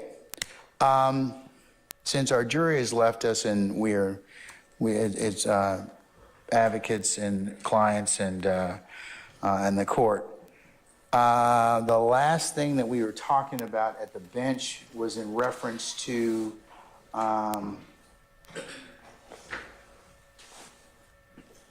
conversations that were supposedly made by Mr. Bean at the hospital. And I believe that we are in disagreement as to a couple of things. One, whether or not the statement was made referencing an event at the hospital. So I want to say that in order to seek ground zero on that, we'll have to let Ms. Weaver prepare or at least the transcript in reference to the testimony of Detective Velasquez in regards to his testimony on this particular statement made by Mr. Bean's statements, okay? That also may have to be cross-referenced along with the interview of Mr. Bean, as well as the purported statements that were made to Mr. Steele and his investigator. So, counsels, I'm going to let you all kind of take a look at those three sources and be prepared to kind of talk about those when we come back on the 13th to see whether or not, in fact, that is, if we've been able to find some particular granularity on those particular statements and in terms of whether or not this particular conversation was had at the hospital or not. Your Honor. And Your Honor, I have, if we will address this on the 13th, we can do that. I will be presenting to the court the statements that were made by Detective Lewis, and of course we'll wait. Detective who? Well, Detective Lewis stated that when she went to the hospital, there were 2 males there. Okay, so we'll need her testimony as well. Right. I can give the court the statement that she gave. Oh, I'll the statement or the transcript, the testimony? She has not testified yet. Okay, She has all not right. testified. But Detective Velasquez Referenced her going to speak to Frederick Prothro and Walter Murphy. And then, Okay. after she came back to the homicide office, after she came back from speaking with Murphy and Prothro, when talking to Brian Taylor Ransom, they learned that the car had been loaned out to Adrian Bean. So on scene, they did not know what, if anything, Adrian Bean had to do with the incident that occurred over in Summerdale. And Adrian Bean, Okay, but the issue we're trying to create granularity on is whether or not Mr. Bean was taken to the hospital, whether or not he made statements from the hospital. That's what the genesis of you all's discussion is, or was it up here at the bench? That's right. So can we focus on that? That's what you objected to, because you said there's no basis for him. Right. And Mr. Steele says, well, this is what he told me in the taped interview I had with who's your investigator again? James Martin, Mr. James Martin Jr. So That's what the contention That's is. the base, and that is the basis for the objection, because Adrian Bean never went to the hospital, and I was only. Okay, well, he might have lied. I mean, To them, yes. yeah, I mean, and that might be the truth. I mean, he lied about it. So, but whether or not that happened or not, I mean, I want you all to, I mean, I know Mr. Steele wants to know whether or not that is true or not, because he certainly doesn't want to present any untrue testimony to the tribunal. But if he has another good faith basis that he was actually at the hospital, that's what I want you all to find out. Yes, Your Mr. Honor. Steele, I think you need to find that out, sir. Whether or not he did in fact, because you can't also, I know you would never do this, you cannot tell a witness something that you know is not true either. So, and I know you wouldn't do that, but I think let's just find out. Because if, I mean, there's any number, a couple scenarios that might have occurred in this situation. So I'll let you all figure them out. Yes, Okay. Your Honor. Thank you. We All will, yes, Your Honor. Thank you. Okay. Mr. Steele, want to add anything? No, sir. All right. Do either counsel want to add anything about the conversation we had at the bench in reference to our administrative pause in terms of our jury? On behalf of Mr. Williams. You didn't know what I was talking about, right? No. I was asking Ms. Love about, do you want to add anything in reference to our conversation up here at the bench about the administrative pause? No, Your Honor. Okay. We're just fine with that. All right, okay. All right. Okay, any other ministerial or any other things I need to take up? On behalf of Mr. Williams. No. Okay, all right, so you all figure that out, and then I'll take it from there on the 13th in regards to Mr. Bean's statement, okay? Yes, Your Honor. All right, okay, unless there's anything else, councils, we'll see you all on the 13th of March at 10 o'clock, okay? All right, we're in recess. Thank you, Your Honor. All right.